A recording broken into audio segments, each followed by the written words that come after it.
ओम नमो भगवते वासुदेवाय। ओम नमो भगवते वासुदेवाय। ओम नमो भगवते वासुदेवाय। नारायणं नमस्कृत्य नरं चैव नरोत्तमं देवीं सरस्वतीं व्यासो ततो जयमुदीरयेत्। मुखं करोति वाचालं पङ्गुं लङ्घयते गिरिं यत्कृपातमहं वन्दे परमानन्दमाधव। श्री गुरु दिनतारिणे श्री चैतन्य ईश्वरम।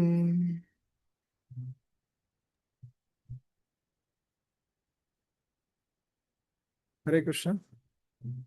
আপনাদের সবাইকে স্বাগত জানাচ্ছি ভক্তি বৈভব কোর্সের তৃতীয় স্কন্ধের চতুর্থ অধ্যায়ে আমরা আলোচনা করতে যাচ্ছি।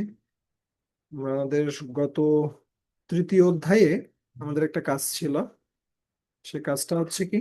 সে কাজটা হচ্ছে ভগবানের তিরোধান, বিশেষ করে যাদবদের তিরোধান নিয়ে মানুষের অনেক তত্ত্ব বিভ্রম রয়েছে।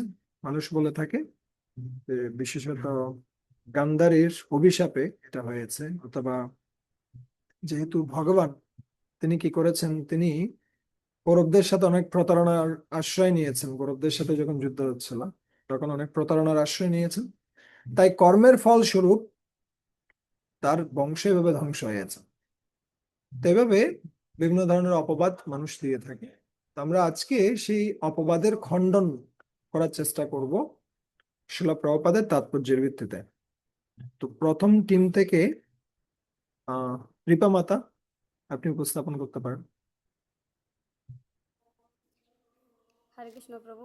প্রভু আমাদের গ্রুপের হচ্ছে ওই যে শিরোমণি মাতাজিকে আমরা আর কি গ্রুপের দায়িত্ব দিয়েছিলাম, তো যেহেতু উনি এখনো মনে হয় অ্যাটেন্ড করতে পারে নাই, সেহেতু আমি বলি, আমিও একটু একটু রেডি করছি।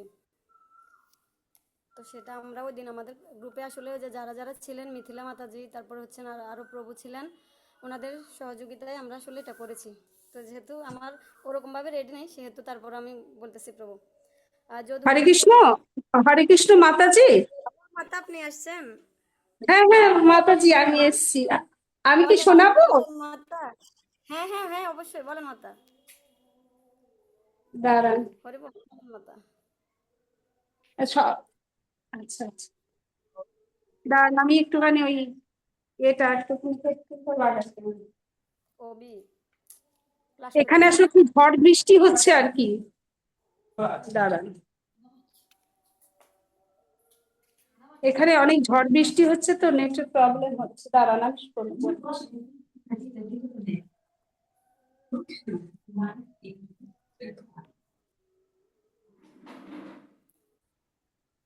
শ্রীল প্রভুপাদের মতে যদুবংশের ধ্বংসের মূল কারণ কি? তাই তো। তো আমাদের ভাগবতের তৃতীয় স্কন্ধের তৃতীয় অধ্যায়ের 15 নম্বর শ্লোক অনুযায়ী আমাদের লেখার কথা ছিল। তো শ্রীল প্রভুপাদের ব্যাখ্যা অনুসারে এবং শ্রীমৎ ভাগবত অনুসারে যদুবংশের ধ্বংসের মূল কারণ ছিল ভগবান শ্রীকৃষ্ণের ইচ্ছা। আপাত দৃষ্টিতে দেখলে মনে হয় এই ধ্বংসের মূল কারণ ছিল ঋষিদের অভিশাপ ও অভ্যন্তরীণ কলহ যাদবদের মধ্যে, কিন্তু আধ্যাত্মিক দৃষ্টিকোণ থেকে বিচার করলে বোঝা যায় কৃষ্ণ তার অবতার লীলা সমাপ্ত করার জন্য এবং যদুবংশকে নিজ ধামে ফিরিয়ে নিয়ে যাওয়ার জন্য ভগবান এই লীলা করেন। কারণ ভগবানের পরিবারের সদস্যদের মারবার শক্তি কারোর ছিল না।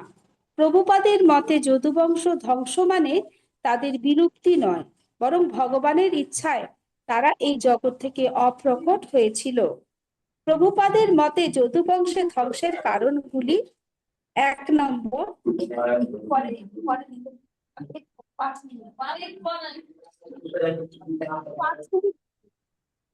এক এক নম্বর হচ্ছে ভগবানের সর্বোচ্চ ইচ্ছা, যেটা কৃষ্ণ চাননি যে তার বংশধরেরা তার অন্তর্ধানের পর অধঃপতিত হোক। ভগবান তার পার্শ্বদেরা ভগবান ভগবান বা তার পার্শ্বদেরা তারই ইচ্ছায় আবির্ভূত এবং তিরোভূত হন। তারা প্রকৃতির নিয়মের অধীন নন, তাই ভগবান শ্রীকৃষ্ণ নিজেই তার পরিবারকে সরিয়ে নেওয়ার জন্য এই নাটক করেন। 2 নম্বর হচ্ছে ব্রাহ্মণদের অভিশাপ। বিশ্বামিত্র প্রভৃতি ঋষিদের দ্বারা অভিশপ্ত হয়েছিল যদুবংশ ধ্বংস হবে, এই অভিশাপ পেয়েছিল তারা, কারণ তারা এই মহান ঋষিদের অবজ্ঞা ও অপমান করেছিল। কলহ এবং মদ্যপান, তাদের এমনিতেই পরস্পরের প্রতি যুদ্ধ করার কোনো কারণই ছিল না, যেন তারা মদিরা পান করে নেশাচ্ছন্ন হয়েছিল এবং একে অপরকে হত্যা করে মোহাচ্ছন্ন হয়। তারপরেরটা হচ্ছে অহংকারী। অহংকারী এবং দুর্নীতি, অভিশাপের পূর্বে যদুবংশীয়রা অত্যন্ত ক্ষমতাশালী হওয়ায় অহংকারী হয়ে উঠেছিল, যা তাদের পতনের কারণ হিসাবে কাজ করে। প্রভুপাদ স্পষ্ট করেছেন যে যাদবরা ভগবানের ইচ্ছায় তিরোহিত হন। হরে কৃষ্ণ, হরি বল। মাতাজিরা, প্রভুরা, আমার সবার চেষ্টায় আর কি, আমাদের গ্রুপের সকলের চেষ্টায় আমি এতটুকু সচেষ্ট হয়েছি। ধন্যবাদ ঠিক মাতা, আছে। খুব সুন্দর উপস্থাপনের জন্য। তো মূল যে বিষয়টা আমরা পেলাম, এখানে অনেকগুলো কারণ রয়েছে। কিছু কারণ হচ্ছে বাহ্যিক কারণ, কিছু কারণ হচ্ছে অভ্যন্তরীণ বা মূল কারণ। তো বাহ্যিক কারণগুলো সবাই দর্শন করতে পারে, যেমনটা কাদের সাথে যদি বংশীয়রা তারা কি করছে, তারা মদিরা পান করছে, অথবা একে অপরের সাথে কলহ হচ্ছে, বিভিন্ন কিছু ঘটছে। কিন্তু সেই সমস্ত কার্যের পেছনে মূল যে কারণটা ছিল সেটা হচ্ছে ভগবানের ইচ্ছা। ভগবানই কি করছেন, ভগবানই এমন ভাবে অবস্থাটা সাজাচ্ছেন যাতে করে যদি বংশীয় ব্যক্তি যারা রয়েছেন তারা যেন তার ধামে ফিরে যান। আমরা এই অধ্যায়ে আবার দেখব আরো ডিটেইলস, আরো বিস্তারিত ভাবে। আহ ধন্যবাদ খুব সুন্দর উপস্থাপনার জন্য সুনির্মলা মাতা এবং কৃপা মাতা এবং সমগ্র টিমকে। আর দ্বিতীয় গ্রুপ থেকে কেউ আছে এখানে? দ্বিতীয় গ্রুপ থেকে? হরে কৃষ্ণ, দণ্ডবত প্রণাম প্রভু। হ্যাঁ, হরে কৃষ্ণ। হরে কৃষ্ণ, দণ্ডবত প্রণাম প্রভু। ধন্যবাদ, প্রণাম। কে বলছেন? আমি দেখছি না নাম। রণজিৎ বাসুদেব দাস। রণজিৎ প্রভু, হ্যাঁ বলুন, আপনি কি কি কারণ পেলেন? কত নম্বর শ্লোক ছিল আপনাদের? আমাদের 26, 27। আপনি ক্যামেরার মাঝখানে আসেন, ঠিক আছে? আর সব সময় আলোর বিপরীতে থাকবেন, তাহলে আপনাকে ভালোভাবে দেখা যাবে। না, টেবিলটা ওইভাবে সেট করা তো। হ্যাঁ, কিন্তু উপস্থাপনা করার সময় এমন ভাবে বসবেন যেন আপনাকে সবাই ভালোভাবে দেখতে পায়, ঠিক আছে? এটাও একটা অংশ শিক্ষার। বলুন। হরে কৃষ্ণ। বৈষ্ণব আচার্য বৈষ্ণব দর্শনের আলোকে যুক্তি উপস্থাপনা করলে দেখা যায় যে যদু বংশের বিনাশ কোনো সাধারণ আত্মঘাতী যুদ্ধ বা পারিবারিক ধ্বংস ছিল না, বরং তা ছিল ভগবানের শ্রীকৃষ্ণের পরিকল্পিত দিব্য লীলা। এই পক্ষে কয়টি গুরুত্বপূর্ণ যুক্তি উপস্থাপন করা যায়। যদুবংশীয়রা সাধারণ মানুষ ছিলেন না। শাস্ত্রে বর্ণিত আছে যে যদু ও ভোজবংশীয়রা ছিল ভগবানের নিত্য পার্ষদ। তারা ভগবানের ইচ্ছা পৃথিবীতে অবতীর্ণ হয়েছিলেন, অতএব তাদের কার্যকলাপ সাধারণ ও জড় জগতের কর্মফলের দ্বারা নিয়ন্ত্রিত ছিল না। সাধারণ মানুষের মতে ক্রোধ, হিংসা বা অহংকার বশত নিজেদের ধ্বংসে তারা তাদের প্রকৃত স্বরূপ তাদের প্রকৃত স্বরূপ নয়। ঋষিদের অভিশাপ ছিল ভগবানের ইচ্ছারই বহিঃপ্রকাশ। যে ঘটনা ঋষিগণ ও যদু বংশকে অভিশাপ দিয়েছিলেন তা ব্যবহৃত অভিশাপ মনে হলেও বৈষ্ণবাচার্যরা ব্যাখ্যা করেন এটি ছিল শ্রীকৃষ্ণের পূর্ব নির্ধারিত পরিকল্পনা, কারণ তা ভগবানের অনুমতি ছাড়া কোনো শক্তি তার পার্শ্বদের স্পর্শ করতে পারে না। সুতরাং ঋষিদেরও ক্রোধও ছিল ভগবানের লীলার শক্তির অংশ। এটা হচ্ছে ভগবানের লীলার শক্তির অংশ। তো বলা হচ্ছে পৃথিবীর ভার লাঘবেই ছিল শ্রীকৃষ্ণের অবতারের উদ্দেশ্য। শ্রীকৃষ্ণ পৃথিবীতে অবতীর্ণ হয়েছিলেন ধর্ম প্রতিষ্ঠা ও পৃথিবীতে ভার লাঘব করার জন্য। অসুরদের বিনাশের পর যদুবংশ অত্যন্ত শক্তিশালী হয়ে ওঠে।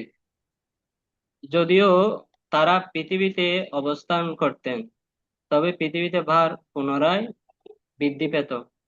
তাই ভগবান তার লীলা সমাপ্তির পূর্বে নিজের বংশকেও পৃথিবী থেকে প্রত্যাহার করে নেন। যদুবংশের যুদ্ধ ছিল বাহ্যিক প্রকাশ মাত্র।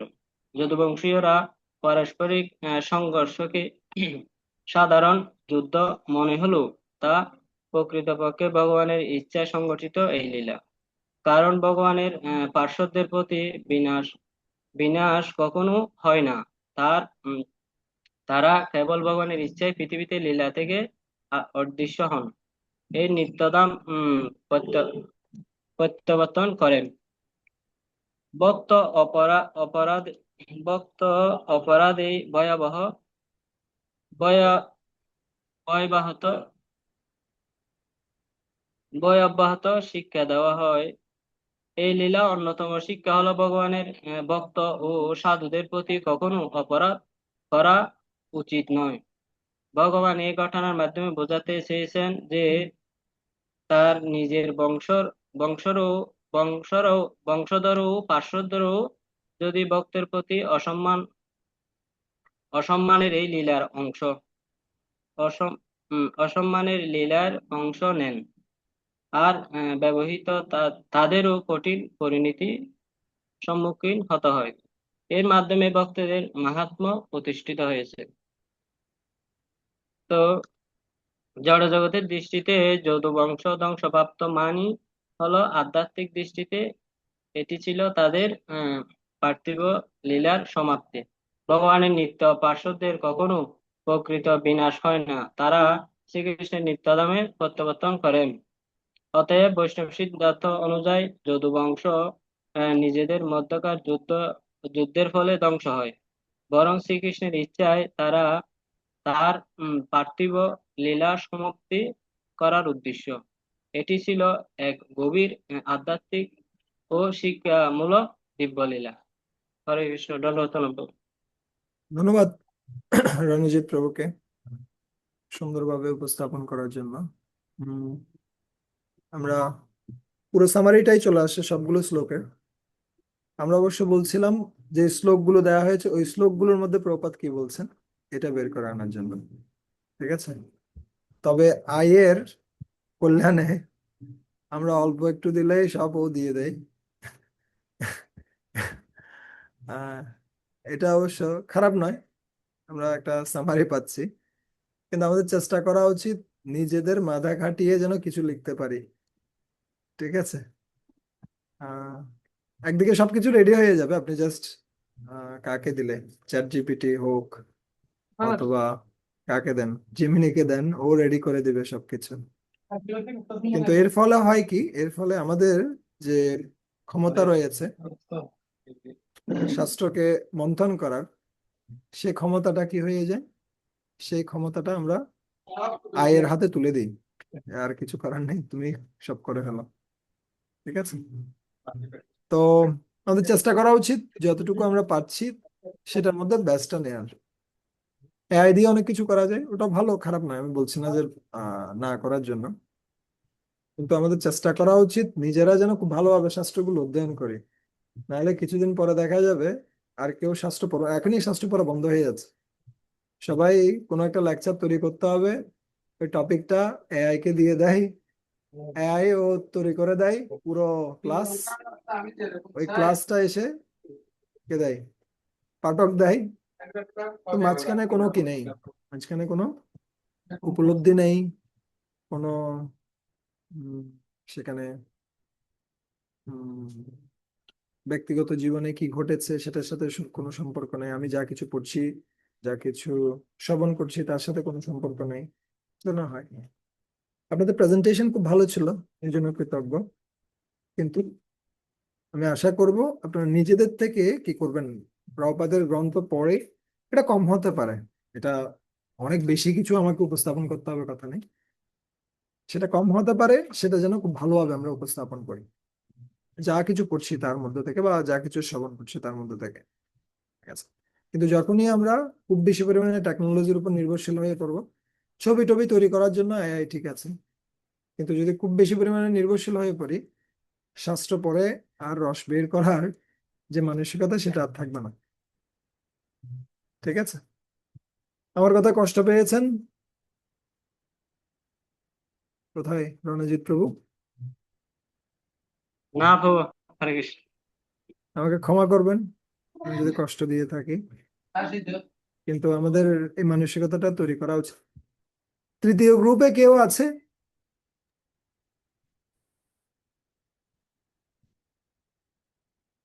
নাই। ঠিক আছে, আমরা তাহলে চতুর্থ অধ্যায় আমরা শুরু করি। মৈত্রেয়ের সমীপে বিদুরের গমন। এই চ্যাপ্টারটাতে আমরা দেখব প্রথম 3টা শ্লোকে যাদবরা কিভাবে অন্তর্ধান করেছেন এই জগৎ থেকে, এবং এর পরবর্তীতে কি হলো। এখানেও আবার কথাগুলো আসবে, কিন্তু আপনারা যে বিষয়গুলো বর্ণনা করছেন সেই বিষয়গুলো এখানে আবার আসবে। আমরা আরো ডিটেলস দেখবো এখানে।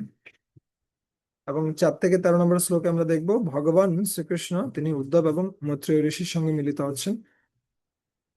কোথায় মিলিত হচ্ছেন? সরস্বতী নদীর তীরে তিনি মিলিত হচ্ছেন। আর উদ্ধব ভগবানের উদ্দেশ্যে স্তুতি এবং প্রার্থনা নিবেদন করলেন যখন মিলিত হলেন।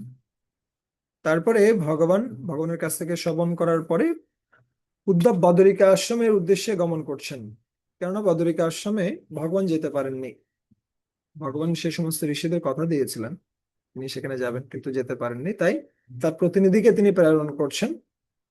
সেটা হচ্ছে কে? সেটা হচ্ছে উদ্ধব। আর বিদুর তিনি উদ্ধবকে জিজ্ঞেস করছেন, আপনি যে জ্ঞান প্রাপ্ত হয়েছেন ভগবান কৃষ্ণ থেকে সেই জ্ঞান আমাকে প্রদান করুন। আহ, আর এর পরবর্তীতে আমরা দেখবো 28 থেকে 32 ভগবানের অন্তর্ধানের পর উদ্ধবের অদ্বিতীয় ভূমিকা।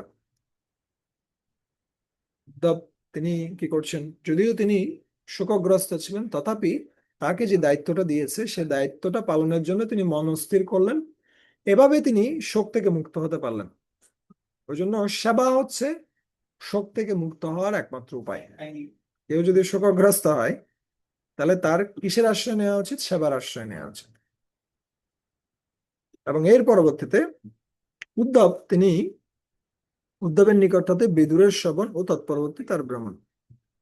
উদ্ধব অল্প কিছু বর্ণনা করবেন, কিন্তু তিনি বলবেন আপনি মৈত্রেয় ঋষির সাথে কি করুন, সাক্ষাৎ করুন। মৈত্রেয় ঋষি আপনাকে কি করতে পারবেন, বলতে পারেন। এখানে আমরা মর্যাদা ব্যতিক্রম সম্বন্ধে আমরা বিশেষভাবে শ্রবণ করব।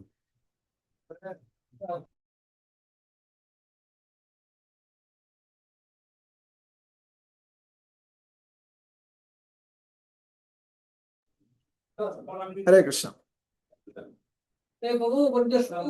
আজকে কে পড়বে আমাদের সাথে? হ্যান্ড রেজ করতে পারেন। বিশ্বপতি প্রভু। উদ্ধব উবাচ अतो ते तत् अनुज्ञाता भुक्त्या पीत्या च वारुणे तया विभ्रंशितो ज्ञान दूरक्तैर्मम दूरक्तैर्मर्म পস্পশু। অনুবাদ করুন তো। ধন্যবাদ। উদ্ধব বললেন, তারপর তারা সকলে ঋষ্ণি এবং ভোজবংশীয়গণ সেই ব্রাহ্মণদের অনুমতিক্রমে ভোজন সমাপন করে মদিরা পান করেছিলেন। তার ফলে তারা সকলে হতজ্ঞান হয়ে উন্মত্তের মতো পরস্পরের প্রতি কটূক্তি প্রয়োগ করে পরস্পরের মর্ম স্পর্শ করেছিলেন। তো এখানে কি বলছেন? অততে তৎ অনুজ্ঞাত্যা। অনুজ্ঞাতা মানে অনুমতি প্রাপ্ত হয় কাদের কাছ থেকে? যে সমস্ত ব্রাহ্মণেরা ছিল তাদের কাছ থেকে অনুমতি নিয়েছেন যজ্ঞ শেষে। তারপরে তারা কি করলেন? পিত্যাচ বারুণী। তারা বারুণী নামক এক ধরনের নেশাজ দ্রব্য অথবা মদ্য তারা পান করলেন। তার ফলে কি হলো? যজ্ঞ করেছেন সেটা কার অনুমোদন ছিল? ব্রাহ্মণদের অনুমোদন ছিল, ভগবানের অনুমোদন ছিল, সবকিছুর শাস্ত্রে অনুমোদন ছিল, কিন্তু তারপরে যেটা করলেন সেটা অনুমোদিত ছিল না। পিত্তি আছে বারুণী পান করাটা অনুমোদন ছিল না। আর তার ফলে কি হলো? তয়া বিভ্রংশিত জ্ঞান নষ্ট হয়ে গেল। যখনই কেউ শাস্ত্রের নির্দেশ লঙ্ঘন করে, সাথে সাথে তার বিবেক ধ্বংস হয়ে যায়। আচ্ছা, ও কি করতে পারে না? ও তার বিবেক বুদ্ধি খাটিয়ে কোনটা ভালো কোনটা মন্দ সেটা বিচার বিশ্লেষণ করতে পারে না। আচ্ছা, তাই আমাদের সবসময় চেষ্টা করা উচিত নিয়ম অগ্রহ এবং নিয়ম আগ্রহ দুটা থেকে মুক্ত হওয়ার। নিয়ম অগ্রহ মানে হচ্ছে আমি কোনো নিয়ম টিয়ম পালন করি না, আমার লাগবে না কোনো নিয়ম, আমি অনেক উন্নত স্তরের। আর আগ্রহ মানে হচ্ছে আমার শুধু নিয়মেই লাগবে।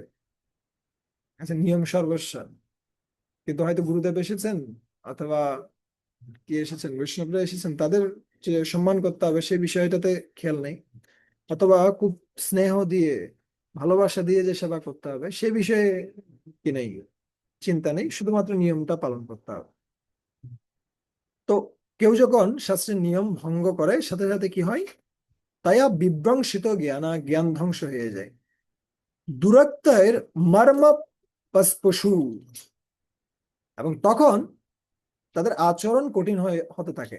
দূরত্বের, উক্তি মানে হচ্ছে বাক্য, এবং দূর উক্তয়ে তারা এমন বাক্য ব্যবহার করছে সেটা হচ্ছে কেমন, খুব কর্কশ কর্কশ ভাষা ব্যবহার করছে, একে অন্যের যে হৃদয় সেটাকে কি করছে, বিদ্ধ করছে।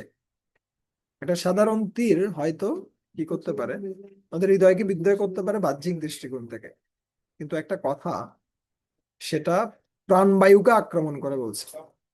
আহ বল্লভাচার্য একটা কমেন্টারিতে বর্ণনা করছিলেন, এর আগের চ্যাপ্টারের একটা কমেন্টারিতে তিনি বলছিলেন মর্মসু তারিত অপি।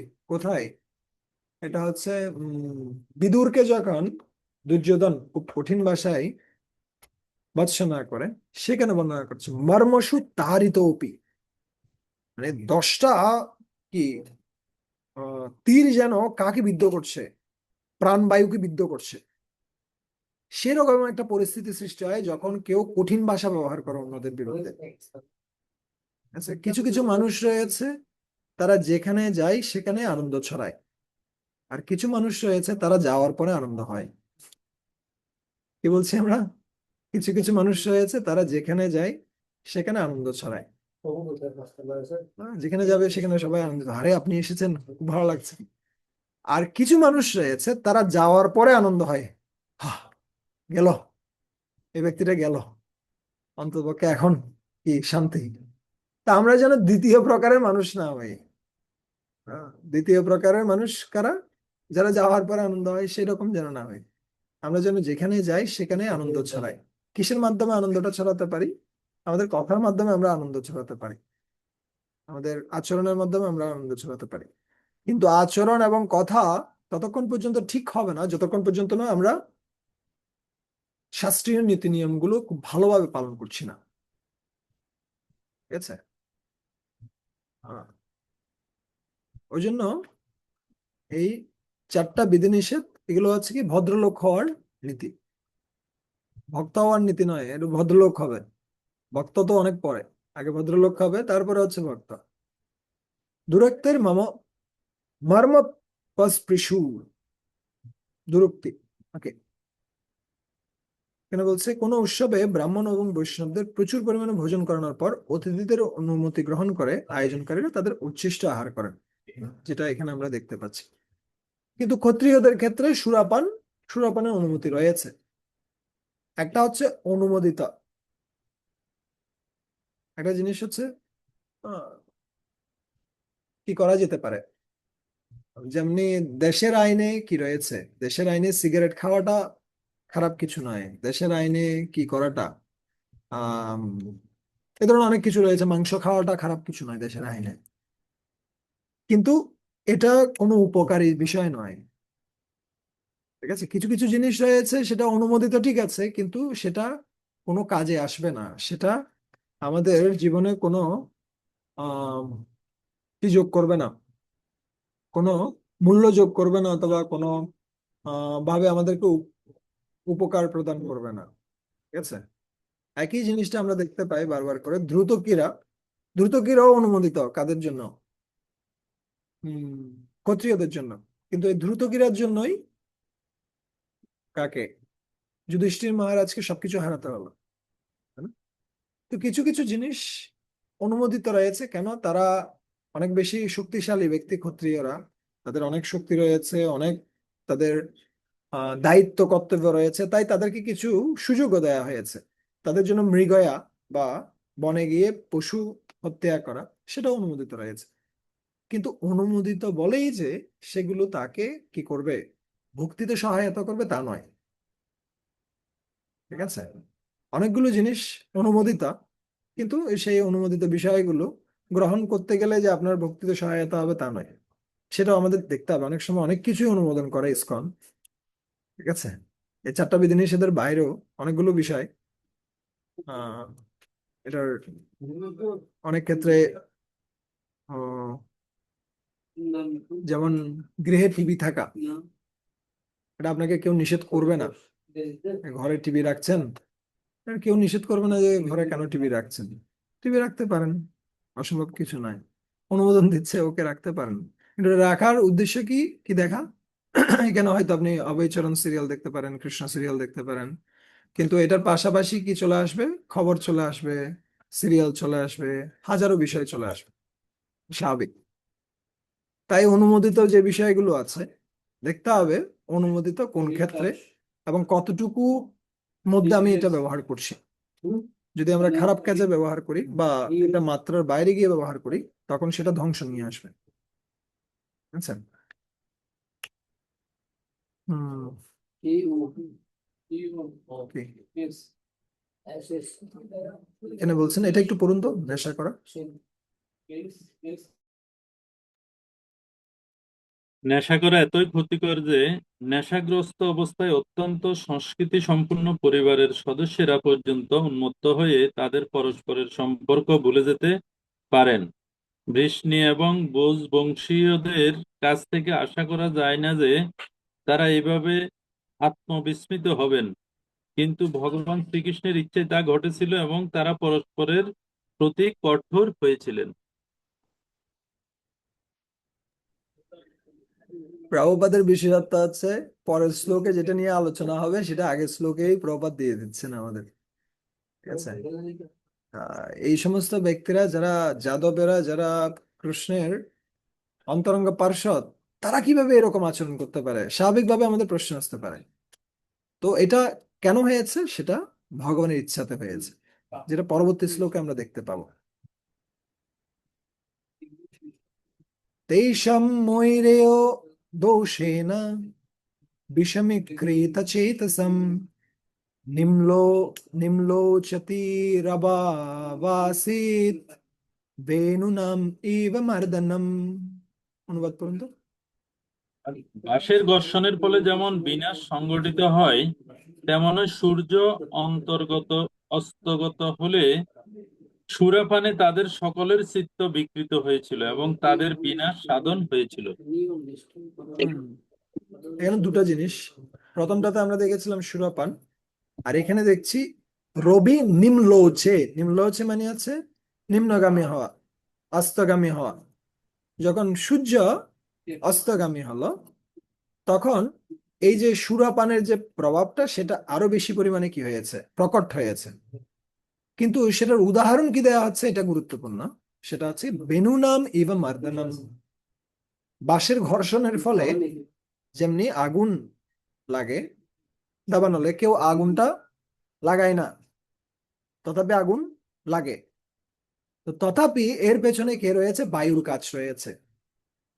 বায়ুর প্রভাবেই কিন্তু একটা বাঁশ আর একটা বাঁশের কাছাকাছি আসছে, আর সেখানে ঘর্ষণ হচ্ছে, সেখান থেকে আগুন লাগছে।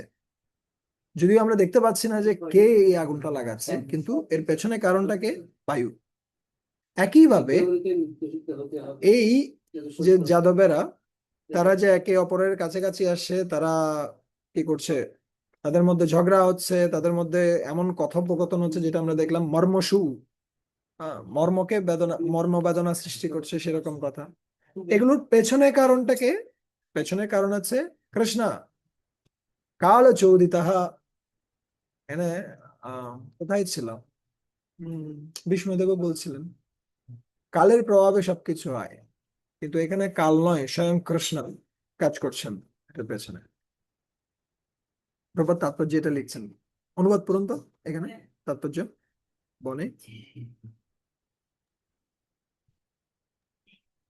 বনে যখন অগ্নির আবশ্যকতা হয়, তখন ভগবানের ইচ্ছার প্রভাবে বাঁশের পরস্পরের সংঘর্ষে সেই আগুন উৎপন্ন হয়।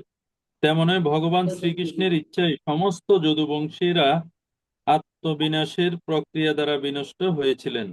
মানুষের প্রচেষ্টা যেমন গভীর বনে আগুন জ্বলে ওঠার সম্ভাবনা থাকে না, তেমনই সংসারে এমন কোনো শক্তি নেই যা ভগবান কর্তৃক সংরক্ষিত যদুবংশীয়দের ধ্বংস সাধন করতে পারত। ভগবান চেয়েছিলেন যে এইভাবে তাদের ধ্বংস হোক, তাই তারা ভগবানের আজ্ঞা পালন করেছিলেন, তা তদনুজ্ঞাত শব্দে সূচিত হয়েছে। তৎ অনুজ্ঞাত, ভগবানের অনুমোদনে, ভগবানের ইচ্ছায় এটা হয়েছে। আচ্ছা, ভগবান সাত্ম মায়া গতিম তাম অবলক্ষ্য সহ সরস্বতীমুপস্পৃশ্য বৃক্ষা মূলম উপাবিশত। অনুবাদ করুন। অনুবাদ: পরমেশ্বর ভগবান শ্রীকৃষ্ণ তার অন্তরঙ্গা শক্তির প্রভাবে তার বংশের গতি দর্শন করে সরস্বতী নদীর তীরে গিয়েছিলেন এবং আচমন করে একটি বৃক্ষের মূলে উপবেশন করেছিলেন। হুম, ভগবান স আত্মমায়া, ভগবান তার নিজের মায়া দ্বারা, একটা হচ্ছে আত্মমায়া, এটা হচ্ছে যোগ মায়া, আর একটা হচ্ছে মহামায়া। কিন্তু এখানে যা কিছু ঘটছিল সেগুলো কিসের দ্বারা ঘটছিল? আত্মমায়া দ্বারা বা যোগমায়ার প্রভাবে ঘটছিল। গতিম তাম অবলক্ষ্য সাহা, এই যাদবদের যে গতি সেটা তিনি দর্শন করতে পেরেছেন। কিসের প্রভাবে ঘটেছে এটা? আত্মমায়া। এবং বিশ্বনাথ চক্রবর্তী ঠাকুর এখানে বর্ণনা করছেন যে এখানে কি রয়েছে, এখানে নিত্যসিদ্ধ যাদবেরা রয়েছে এবং এখানে দেবলোক থেকে আগত দেবতারা, তারা কি করছিলেন? তারা যাদবদের দেহে অবস্থান করছিলেন। তো নিত্যসিদ্ধ যাদবেরা তারা দ্বারকা থেকে কিন্তু বের হননি, দ্বারকাতেই তারা ছিলেন এবং দ্বারকা থেকেই তারা অন্তর্ধান করে ধামে প্রত্যাবর্তন করেছেন। অন্য দিক দিয়ে যে সমস্ত দেব অংশ যাদবদের দেহে অবস্থান করছিল, সেই সমস্ত দেব অংশ তারা প্রবাস ক্ষেত্রে এসেছিলেন এবং তারাই সুরাপান করছিলেন। দেবতাদের স্বাভাবিকভাবে এটা অনুমোদিত। তারা কোথায়? তারা যখন উদ্ধলোক সমূহে বিচরণ করেন, সেই সময় তারা এই সমস্ত কিছু গ্রহণ করেন। সুরা হোক, সোমরস হোক, এই সমস্ত কিছুতে এমনিতেই তারা আকৃষ্ট রয়েছে। তো তারাই কি করছিল? তারাই একে অপরের সাথে যুদ্ধ করছিল এবং তারা এভাবে বিনষ্ট হয়ে তাদের যে লোক, স্ব লোকে তারা ফিরে যান। এবং বিশ্বনাথ চক্রবর্তী ঠাকুর আরো ব্যাখ্যা করছেন যে এই পুরো মৌসল লীলা সেটা হচ্ছে একটা ঠিক একটা মায়াজালের মতোই। ঠিক যেমনি আপনি দেখবেন জাদুকর, তিনি কি করেন? তিনি একজন মানুষকে দেখা যাচ্ছে একটা বক্সের ভিতর ঢুকিয়ে দিয়েছে, ঢুকিয়ে দেওয়ার পরে সেখানে তাকে কেটে ফেললেন মাঝখান থেকে, কাটার পরে দুইজনকে দুই ভাগ করে ফেললেন, দুই পার্টটা দুই ভাগ হয়ে গেছে, একই ব্যক্তি আর দুটো পার্টই কি করছে? নড়াচড়া করছে। আবার কিছুক্ষণ পরে দুটোকে এক করে দিলেন, এক করার পরে আবার দরজাটা খুলে দিলেন, ওই একই ব্যক্তিটা বের হয়ে যাচ্ছে, কোনো কিছু ঘটেনি। কাটা হলো, মারা হলো, আলাদা করা হলো প্রত্যেকটা অংশ, তথাপি একই থেকে যাচ্ছে। সাধারণ জাদুকর যদি এরকম খেলা দেখাতে পারে, ভগবান কেন পারবেন না? তো এখানে ভগবান তিনি এমন একটা উম মোহ সৃষ্টি করছেন অথবা মায়াজাল সৃষ্টি করছেন, যাতে করে আসুরি ব্যক্তি যারা রয়েছে, যারা কৃষ্ণ বিস্মিত হতে চায়, তারা যেন আরো বেশি বিভ্রান্ত হয়। কিন্তু যারা ভগবানের ভক্ত, তারা খুব ভালোভাবেই জানেন এগুলো কিসের দ্বারা ঘটছে, এগুলো আত্মমায়ার দ্বারা ঘটছে। ঠিক আছে, ভগবানের যোগমায়ার প্রভাবে ঘটছে, যাতে করে তিনি তার ভক্তদেরকে তার ধামে নিয়ে যেতে পারেন। সরস্বত সরস্বতীম উপস্পৃশ্য, তিনি সরস্বতী নদীর তীরে উপবেশন করলেন। কোথায় উপবেশন করলেন? বৃক্ষমূলম উপাবিশত। এটা বৃক্ষের, অশ্বত্থ বৃক্ষের কথা বর্ণনা করা আছে। একটা অশ্বত্থ বৃক্ষের আহ ছায়ায় বা মূল প্রান্তে তিনি অবস্থান করলেন। আচ্ছা, okay, আচ্ছা, এই যে এখানে বলছেন ইন্দ্রজালবৎ, ইন্দ্রজাল। এখন 4 থেকে 13 নম্বর শ্লোকে আমরা দেখব কিভাবে ভগবান তিনি উদ্ধব এবং মৈত্রেয় ঋষির সাথে কি করছেন, সাক্ষাৎ হচ্ছে ওই অবস্থায়, যখন যেখানে সরস্বতী নদীর তীরে তিনি অবস্থান করছিলেন, সেখানে উদ্ধব এসেছেন এবং মৈত্রেয় ঋষি এসেছেন। উদ্ধবকে আগেই তিনি দায়িত্ব দিয়েছেন বদ্রিকা আশ্রমে গিয়ে জ্ঞান প্রদান করার জন্য। কিন্তু এখানে উদ্ধব কি করছেন? উদ্ধব চিন্তা করছেন আমি আগে ভগবানকে দর্শন করে আসি, ভগবান কি করছেন দেখি, তারপরে কি করব, তারপরে আমি বদ্রিকা আশ্রমে যাব। এবং আহ বিশ্বনাথ চক্রবর্তী ঠাকুর বর্ণনা করছিলেন এর আগের চ্যাপ্টার একটা শ্লোকে, উনি বলছিলেন যে নিত্য সিদ্ধ যিনি উদ্ধব, তিনি দ্বারকা থেকেই কোথায় চলে যান, তার ধামে প্রত্যাবর্তন করেন। আর যিনি বসু, দেবতা কুল থেকে এসেছেন বসু, সেই বসু এখানে আগমন করেছিলেন এবং তাকে ভগবান কৃষ্ণ জ্ঞান প্রদান করেছিলেন। ঠিক আছে? তো উম কি? अहं चोक्तो भगवता प्रपन्नार्थी हरेनः वदरिं तं प्रयाहीति स्वाकुलं संजिहीर्षुना। অনুবাদ: অনুবাদ। ভগবান শরণাগতের দুঃখ দুর্দশা হরণ করেন, তাই তার স্বীয় বংশ ধ্বংস সাধন করার ইচ্ছা করে তিনি পূর্বেই আমাকে বদরিকা আশ্রমে যেতে নির্দেশ দিয়েছিলেন। হুম। তো ভগবান কি করেন? অহম চোক্তা, আমাকে বলেছিলেন। হুম। ভগবতা, ভগবান বলেছিলেন প্রপন্নার্থী হারে না, তিনি প্রপন্নদের, যারা শরণাগত, তাদের যে দুঃখ সেটা বিনাশ করার জন্যই তিনি সবসময় উদ্গ্রীব। তাই বদরিম তম প্রয়াহিতি, আমাকে বলেছিলেন কোথায় যেতে, তুমি বদরিতে যাও, বদরিকা আশ্রমে যাও। কিসের জন্য? স্বাকুলম সং জিহির্ষুনা, তার ইচ্ছা ছিল, তাই তার স্বীয় বংশ ধ্বংস সাধন করার ইচ্ছা করে তিনি পূর্বেই আমাকে বদরিকা আশ্রমে যেতে নির্দেশ করেছিলেন।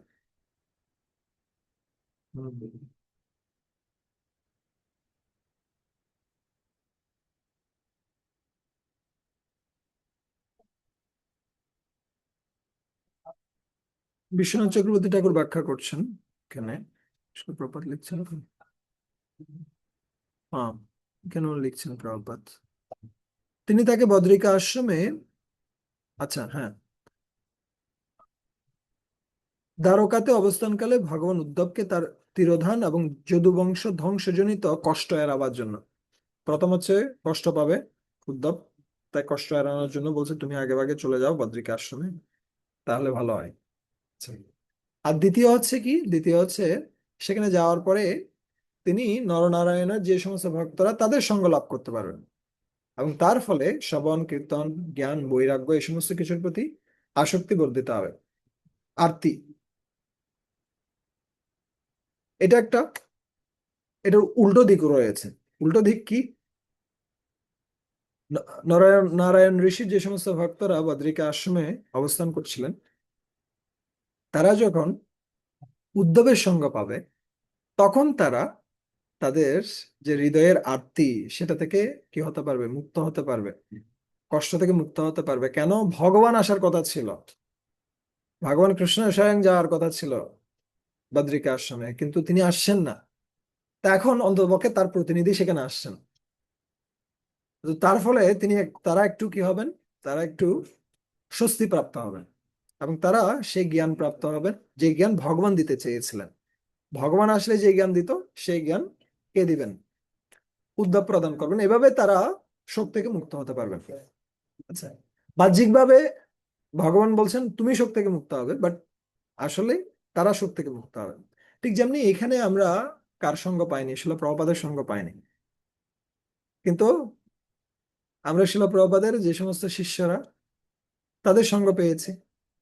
এভাবে আমরা শিলা প্রভুপাদের যে সঙ্গ না পাওয়ার যে কষ্ট, সেটা কিছুটা হলেও আমাদের কি হয়েছে, লাঘব হয়েছে। বরঞ্চ শিলা প্রভুপাদের যে সমস্ত শিষ্যরা তারা আরো বেশি কিভাবে, আরো বেশি কঠোরভাবে, আরো বেশি সুন্দর উপায়ে শিলা প্রভুপাদের শিক্ষাটা আমাদেরকে প্রদান করছেন। ঠিক আছে। হম তো এইভাবে আমরা কি করতে পারি, আমরা আমাদের নিজেদের জীবনেও এটাকে আহ সম্পৃক্ত করতে পারি। কিভাবে শিলা প্রভুপাদের শিষ্যরা প্রভুপাদের যে উপস্থিতি, সেই উপস্থিতির কিছুটা হলো আহ, আমাদেরকে কি অভিজ্ঞতা আমাদেরকে প্রদান করতে পেরেছেন। তো এইভাবে আমাদের যে শোক, আমরা বাংলাদেশের ভক্তরা আমরা শিলা প্রভুপাদকে এখানে পাইনি, প্রভুপাদ এখানে আসেননি, কিন্তু প্রভুপাদের শিষ্যরা এসেছেন। একইভাবে কারা, বদ্রিকা আশ্রমের যে সমস্ত নরনারায়ণ ঋষির ভক্তরা, তারা কিছুটা হলো শোক থেকে মুক্ত হতে পারবেন। এটা ছিল উদ্দেশ্য। তথাপি তৎ অভিপ্রেতম জানন্নহম অরিন্দম পৃষ্ঠতো অন্নগমম ভর্তুর পাদো বিশ্লেষণক্ষম। অনুবাদ। অনুবাদ: হে শত্রু দমনকারী বিদুর, তার যদুবংশ ধ্বংসের অভিপ্রায় অবগত হওয়া সত্ত্বেও প্রভু প্রভুর শ্রী পাদপদ্ম দর্শন বিচ্ছেদের দুঃখ সহনে অসমর্থ হয়ে আমি তার অনুগমন করেছিলাম। তো তৎ অভিপ্রেতম, অভিপ্রেত জানতো কৃষ্ণ, কৃষ্ণ আসলে কি চায় বা কৃষ্ণের উদ্দেশ্য কি, কি করতে চাচ্ছেন, সেটা উদ্ধব বুঝতে পারতাম। এটা হচ্ছে উদ্ধবের বিশেষত্ব।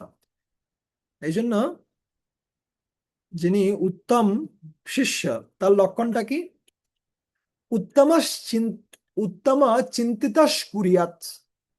উত্তম শিষ্য তিনি সবসময় চিন্তা করেন গুরুদেব কিসে সন্তুষ্ট হবেন, এবং সেই অনুসারে তিনি কাজ করে ফেলেন গুরুদেব না বললেও।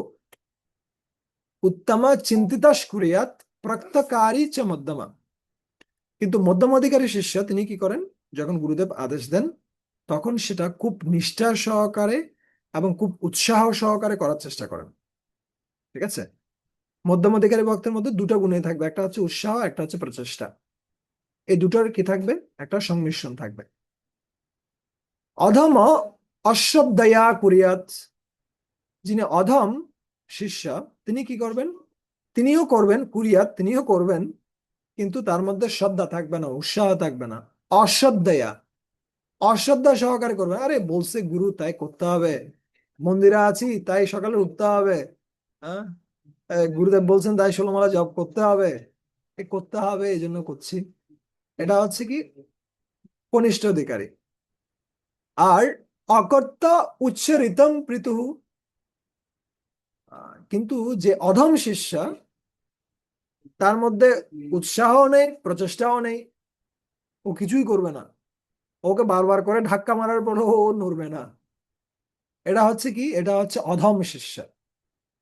এবং এই ধরনের শিষ্যকে তুলনা করা হচ্ছে উচ্চরিতম বা মলের সাথে তুলনা করা হচ্ছে। ঠিক আছে।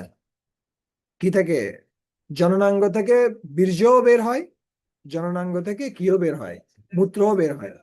সো বীর্য থেকে পুত্র তৈরি হয়, আর অন্যদিক দিয়ে মূত্র থেকে কিছুই তৈরি হয় না।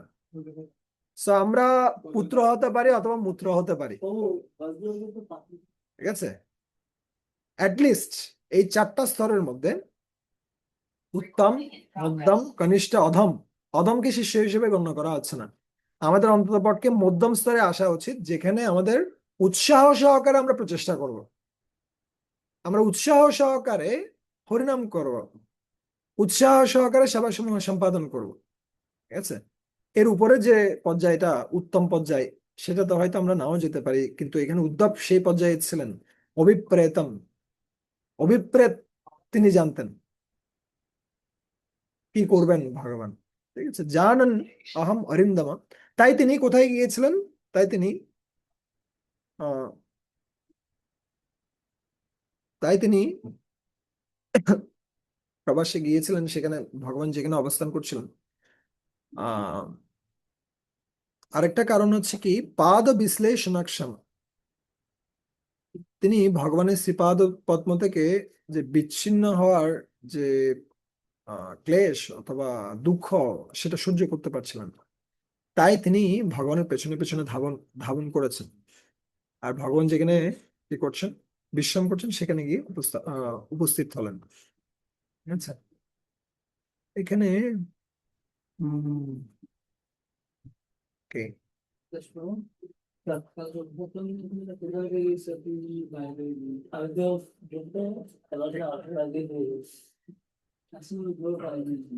अद्रक्षम एकमासीनं विचिन्नन् द्वैतं पतिं शनिकेतं सरस्वत्या कृतकेतं अकेतनम्। অনুবাদ করুন। অনুবাদ: এইভাবে তাকে অনুসরণ করে আমা- আমার সংরক্ষণ আমার সংরক্ষক এবং প্রভু ভগবান শ্রীকৃষ্ণকে সরস্বতী নদীর তীরে গভীর চিন্তায় মগ্ন হয়ে একাকী উপবিষ্ট অবস্থায় আমি দর্শন করেছিলাম। যদিও তিনি লক্ষ্মী দেবীর আশ্রয় স্বরূপ, তবুও তিনি নিরাশ্রয় ভাবে সেখানে বিরাজ করছিলেন। বারবার করে কেতন শব্দগুলো আসছে, কেতম, কেতম, অকেতম। আচ্ছা, তো যিনি সমস্ত জগতের আশ্রয়, যিনি লক্ষ্মী দেবের আশ্রয়, শ্রীনিকেতন, তিনি কার আশ্রয় গ্রহণ করছিলেন? তিনি অনাশ্রয় হয়ে, অকেতনম, অনাশ্রয় হয়ে কৃতকেতম, তিনি আশ্রয় গ্রহণ করছিলেন। কার আশ্রয় গ্রহণ করছিলেন? সেই সরস্বতী নদীর তীরে একটা বৃক্ষের আশ্রয় গ্রহণ করছিলেন। আচ্ছা, হম কেন বৃক্ষের আশ্রয় গ্রহণ করছিলেন এটা সম্বন্ধে এখানে বলছে। সন্ন্যাসাশ্রম, এটা পড়ুন তো, সন্ন্যাসাশ্রম।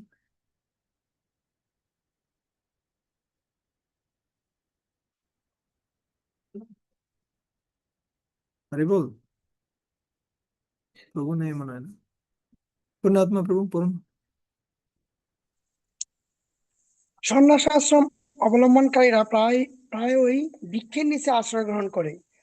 উদ্ধব ভগবানকে একজন আশ্রয়হীন ব্যক্তির মতো বিরাজ করতে নিদর্শন করেছিলেন। যেহেতু তিনি সবকিছুরই অধীশ্বর, তাই তার আশ্রয় সর্বত্রই রয়েছে এবং সমস্ত স্থানই তার আশ্রয়াধীন। তিনি সমস্ত জগৎ এবং চিৎজগতের ভরণ পোষণ করেন, তাই তিনি সবকিছুর আশ্রয়।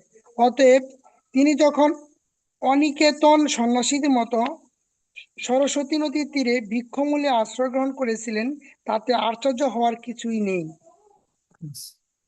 তিনি অনেক অনিকেতা, অকেতম, অনাশ্রয়ের মতো দেখাচ্ছে, কিন্তু আসলে তিনি হচ্ছেন সবকিছুর আশ্রয়। আচ্ছা, okay. তার রূপটা কেমন ছিল, এটা সপ্তম শ্লোকে বর্ণনা করা আছে। শ্যামাবদাত বিরজম প্রশান্তারুণলোচন, প্রশান্তারুণলোচনম, দোর্ভিশ্চ দোর্ভিশ্চতুর্ভির বিদিতম পীতকোশম্বরেণ চ। অনুবাদ: ভগবান শ্রীকৃষ্ণের শ্রীবিগ্রহ উজ্জ্বল শ্যামবর্ণ এবং সচ্চিদানন্দময়। তার নেত্রদ্বয় প্রশান্ত এবং প্রভাত সূর্যের মতো অরুণ বর্ণ। তার চতুর্ভুজ ও বিভিন্ন প্রকার লক্ষণ এবং পীতবর্ণ কোষের বস্ত্রের দ্বারা আমি তৎক্ষণাৎ চিনতে পেরেছিলাম যে তিনি হচ্ছেন পরমেশ্বর ভগবান শ্রীকৃষ্ণ। হ্যাঁ, ভগবানের রূপের বর্ণনা এখানে করা আছে। এভাবে প্রত্যেকটা জায়গায় প্রথম স্কন্ধ ভগবানের রূপের বর্ণনা ছিল, এখানেও আমরা রূপের বর্ণনা দেখছি। তৃতীয় স্কন্ধে আবার রূপের বর্ণনা আসবে খুব সুন্দরভাবে। কে কপিল দেব, তিনি বর্ণনা করবেন, প্রত্যেকটা অঙ্গের বর্ণনা হবে। তারপরে কোথায় আছে, চতুর্থ স্কন্ধ বর্ণনা রয়েছে, শিব ঠাকুর বর্ণনা করছেন। তারপরে পঞ্চম স্কন্ধে, পঞ্চম স্কন্ধে আছে, মনে পড়ছে না। এভাবে ধীরে ধীরে যখন আমরা দশম স্কন্ধে যাব, খুব সুন্দর রূপের বর্ণনা রয়েছে। আমরা অন্তপক্ষে কিছু কিছু শ্লোক শিখতে পারি ভগবানের রূপের বর্ণনা নিয়ে। আর ভগবানকে যখন দর্শন করব, শিববিগ্রহ দর্শন করব, ভগবানকে বলতে পারি অন্তপক্ষে তুমি কত সুন্দর। ঠিক আছে, এই জড় জগতে মানুষ একজন অপরজনকে প্রশংসা করে যখন খুব সুন্দরভাবে সাজে, না আপনাকে খুব সুন্দর লাগছে আজকে। তা আমাদের একই জিনিসটা ভগবানের ক্ষেত্রে প্রয়োগ করা উচিত। উত্তম শ্লোকা, উত্তম শ্লোকের মাধ্যমে আমাদের ভগবানের প্রশংসা করা উচিত। বিগ্রহের সামনে যখন যাচ্ছি আমরা এমনি তো যে কোনো সময় আমরা স্মরণ করতে পারি ভগবানের রূপটা কেমন।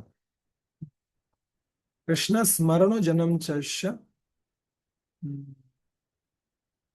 স্মরণ করা, শ্রবণ কীর্তন স্মরণ, পৃষ্ঠম নিজ সমাহিতম। কোথায় বর্ণনা হচ্ছিল এই বিষয়টা? এটা রাগানুগা ভক্তির বিষয়ে বর্ণনা করছিল। আহ যখন কেউ কি থেকে ধীরে ধীরে বৈদিক ভক্তি থেকে রাগানুগ ভক্তির দিকে শিফট করে, তখন সাধারণত স্মরণের বিষয়টা সবচেয়ে বেশি কিসে আছে, আহ তৎপর হয়ে ওঠে। অন্যান্য বিষয়গুলো একই থেকে যাবে, বিধিমার্গের সমস্ত বিধিগুলো সে এমনিতে পালন করবে, কিন্তু ধীরে ধীরে তার স্মরণটা কি হবে, স্মরণটা ধীরে ধীরে প্রকট হবে এবং সে কি করতে পারবে, স্বাভাবিকভাবে কৃষ্ণকে স্মরণ করতে পারবে, স্বাভাবিকভাবে কৃষ্ণের রূপ গুণ লীলা এই সমস্ত কিছুতে মগ্ন হবে। ঠিক আছে? হ্যাঁ, ওকে। তার রূপটা কেমন ছিল? অনুবাদ করুন তো। তিনি একটি নবীন অশ্বত্থ বৃক্ষে পৃষ্ঠদেশ রেখে বাম উরুর উপরে দক্ষিণ পাদপদ্ম স্থাপন করে উপবিষ্ট ছিলেন। যদিও তিনি সর্বপ্রকার গৃহসুখ ত্যাগ করেছিলেন, তবুও তাকে আনন্দপূর্ণ বলে মনে হয়েছিল। হ্যাঁ, বাম উরু পুরাবধি পুরো অধিসৃত্য, বাম উরুতে কি দিয়ে, এটা ছবিটা কেমন হবে? ছবিটা আছে এখানে। বাম উরুতে ভর দিয়ে তিনি কি করছিলেন? অবস্থান করছিলেন। দক্ষিণ অঙ্গ্রি সরুরহম, এখানে বলছে বাম উরুর উপরে দক্ষিণ পাদপদ্ম স্থাপন করে ভূমিষ্ঠ হয়েছিলেন। সরুরহম আপাশ্রিত আরভক অশ্বতম, আর কোথায় অবস্থান করছিলেন? একটি অশ্বত বৃক্ষে তিনি কি করেছেন? পৃষ্ঠদেশ রেখে অবস্থান করছিলেন।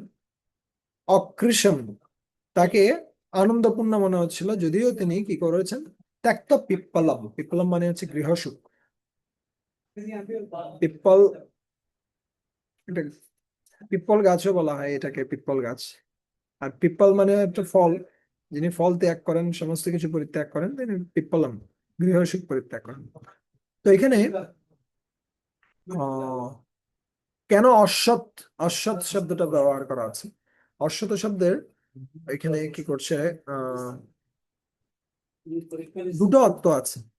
একটা অর্থ হচ্ছে কি, সেই বৃক্ষটিকে অশ্বত বৃক্ষ বলা হয় কেননা তার সহজে মৃত্যু হয় না, তার দীর্ঘকাল ধরে জীবিত থাকে। তো অশ্বত বৃক্ষ, এই জগৎটাকেও অশ্বতের সাথে তুলনা করা আছে। উদ্যমূলম অধো শাখম অশ্বত্থম প্রাহুরব্যয়ম। অশ্বত, অশ্বত বৃক্ষ, অশ্বত বৃক্ষ অনেক বছর ধরে বাঁচে, কিন্তু সেটা আমাদের দৃষ্টিকোণ থেকে অনেক বছর ধরে বাঁচে, কিন্তু যদি আমরা চিন্তা করি দেবতাদের দৃষ্টিকোণ থেকে, বেশি সময় না। আর যদি ভগবানের দৃষ্টিকোণ থেকে দেখি, একদমই না, এটার অস্তিত্বই নেই। একইভাবে অসত্য, অ মানে যা নয়, সৎ মানে হচ্ছে এখানে স শব্দের অর্থ ব্যাখ্যা করছেন বিশ্বনাথ চক্রবর্তী ঠাকুর, যে আগামীকাল। ত মানে থাকবে, বর্তমান থাকবে, যা আগামীকাল বর্তমান থাকবে না, তার নামে হচ্ছে অসত্য।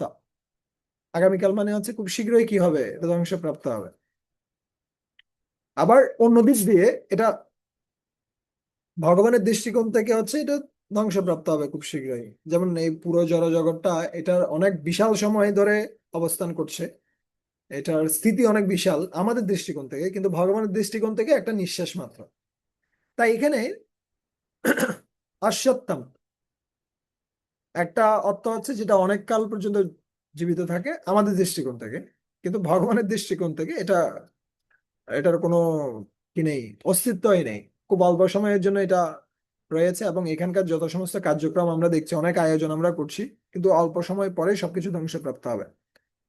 আর এটাকে বলা হচ্ছে অশ্বত্থম আহ আরবাকা।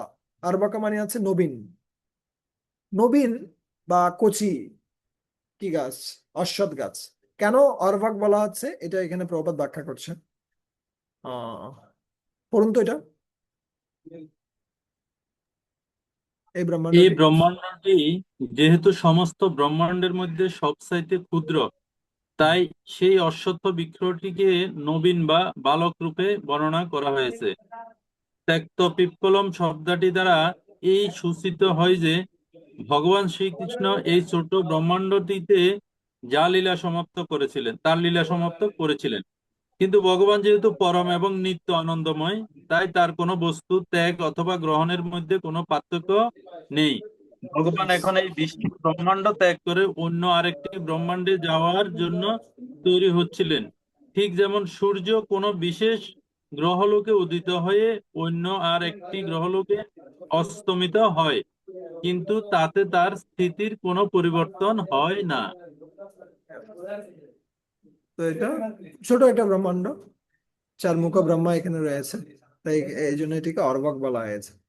তো ওই সময় এটাতে কি হলো, কে অবস্থান করছেন সেখানে? মৈত্রেয় ঋষি, যিনি ব্যাসদেবের বন্ধু, তিনি সেখানে উপস্থিত হয়েছেন। অনুবাদ পড়ুন।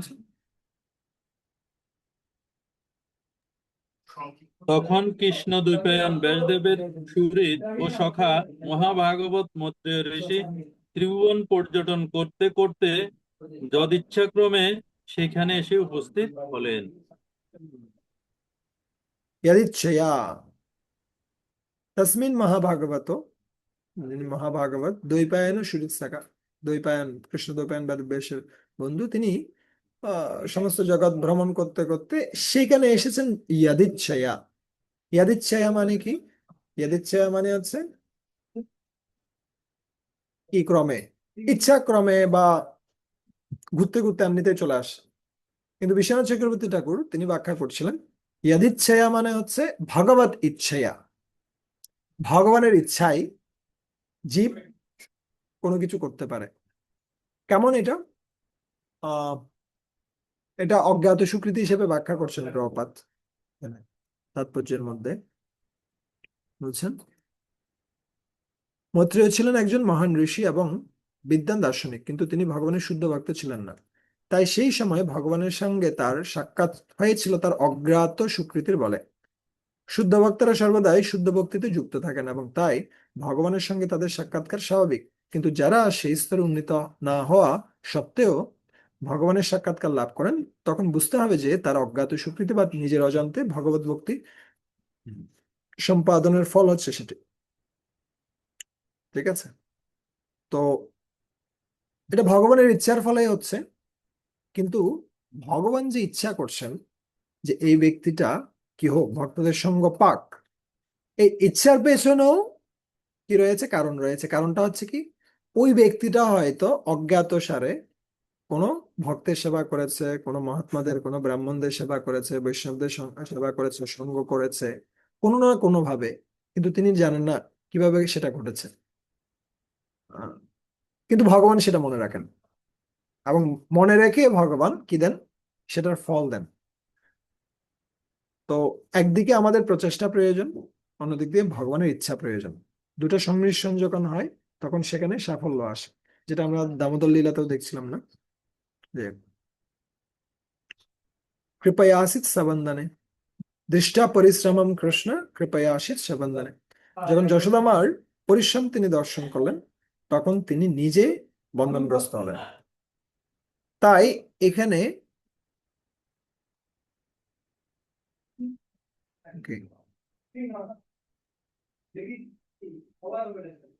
কিন্তু উদ্ধব এবং মৎস্য দুজনেই সেখানে উপস্থিত হলেও উদ্ধব ভগবানের অত্যন্ত প্রিয় ছিল, তাই উদ্ধবের সাথে ভগবান সরাসরি কথা বলছিলেন। তস্যানুরক্তস্য মুনের মুকুন্দঃ প্রমোদ ভাবানত কন্দরস্য আশ্চিন্নতো মামানুরাগহাস। সমীক্ষয়া বিস্ময়ন্নুবাচ। অনুবাদ পর্যন্ত। শ্রী ভগবানের প্রতি অত্যন্ত অনুরক্ত মৈত্রেয় মুনি প্রসন্ন চিত্তে ভগবানের কথা শ্রবণ করছিলেন। তখন শ্রদ্ধায় তার মস্তক অবনত হয়েছিল।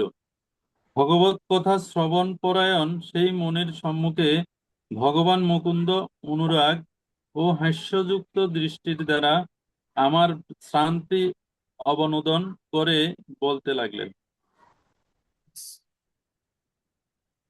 তস্য অনুরক্তস্য মুনের মুকুন্দ। এই কথাগুলো কে বলছে? এই কথাগুলো উদ্ধব বিদুরকে বলছে। সেই মুনির প্রতি যদিও কিছুটা কি ছিল, আসক্ত ছিল। উনি একজন মুনি, অনেক ভ্রমণ করে আসছেন। এটা এটা একটু ইয়ে করুন, আরে বল, এটা ইয়ে করুন। একটু আওয়াজ করছি।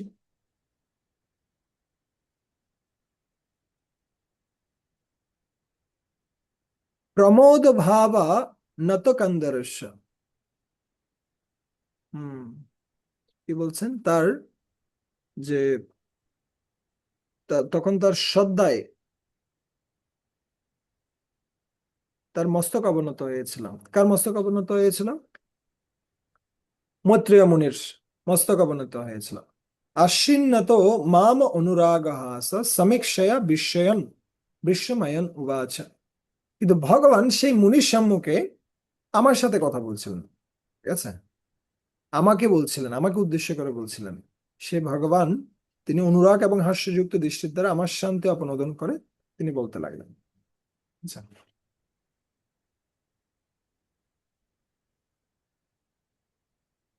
তো মৈত্রেয় ছিল জ্ঞান মিশ্র ভক্তা। অন্যদিক দিয়ে আমাদের উদ্ধবজি ছিলেন একজন শুদ্ধ ভক্তা। তাই জ্ঞান মিশ্র ভক্তের প্রতি তিনি যথাযোগ্য সম্মান প্রদর্শন করছেন ঠিকই, কিন্তু একজন প্রেমী ভক্তের প্রতি ভগবান সম্পূর্ণরূপে আসক্ত হয়ে পড়েন। আচ্ছা, এটা জ্ঞান মিশ্র ভক্তের লক্ষণটা কি? এখানে প্রপাত আর একটু বর্ণনা করছেন, একটু একটু পড়ুন তো, যদিও যতটুকু দেখানো আছে ততটুকু পড়ুন। যদিও উদ্ধব এবং মৈত্রেয় উভয়ই ছিলেন মহাত্মা, তবুও ভগবানের মনোযোগ উদ্ধবের প্রতি অধিক ছিল, কেননা তিনি ছিলেন একজন নির্মল শুদ্ধ ভক্ত। জ্ঞানী ভক্ত বা যার ভক্তি অদ্বৈতবাদের দ্বারা মিশ্রিত, তিনি শুদ্ধ ভক্ত নন। মৈত্রেয় ঋষি যদিও ছিলেন একজন ভক্ত, তবুও তার ভক্তি ছিল মিশ্রা। ওকে, ভগবান তার ঠিক আছে। অপ্রাকৃত। তো জাগতিক দৃষ্টিকোণ থেকে দেখতে গেলে কে? মৈত্রেয় মুনি, তিনি পরিব্রাজক, তিনি ভ্রমণ করছেন, তিনি সন্ন্যাস আশ্রমে রয়েছেন, তাই তিনি অনেক উন্নত। অন্যদিক দিয়ে উদ্ধব, তিনি কিন্তু সন্ন্যাস আশ্রমে ছিলেন না, তিনি রাজকার্যে ছিলেন। ভগবানের একজন কি হিসেবে, একজন রাজার মন্ত্রী হিসেবে কাজ করছিলেন। এবং জাগতিক দৃষ্টিকোণ থেকে দেখতে গেলে মৈত্রেয় ঋষি থেকে নিম্ন স্তরে রয়েছেন কে? উদ্ধবজি।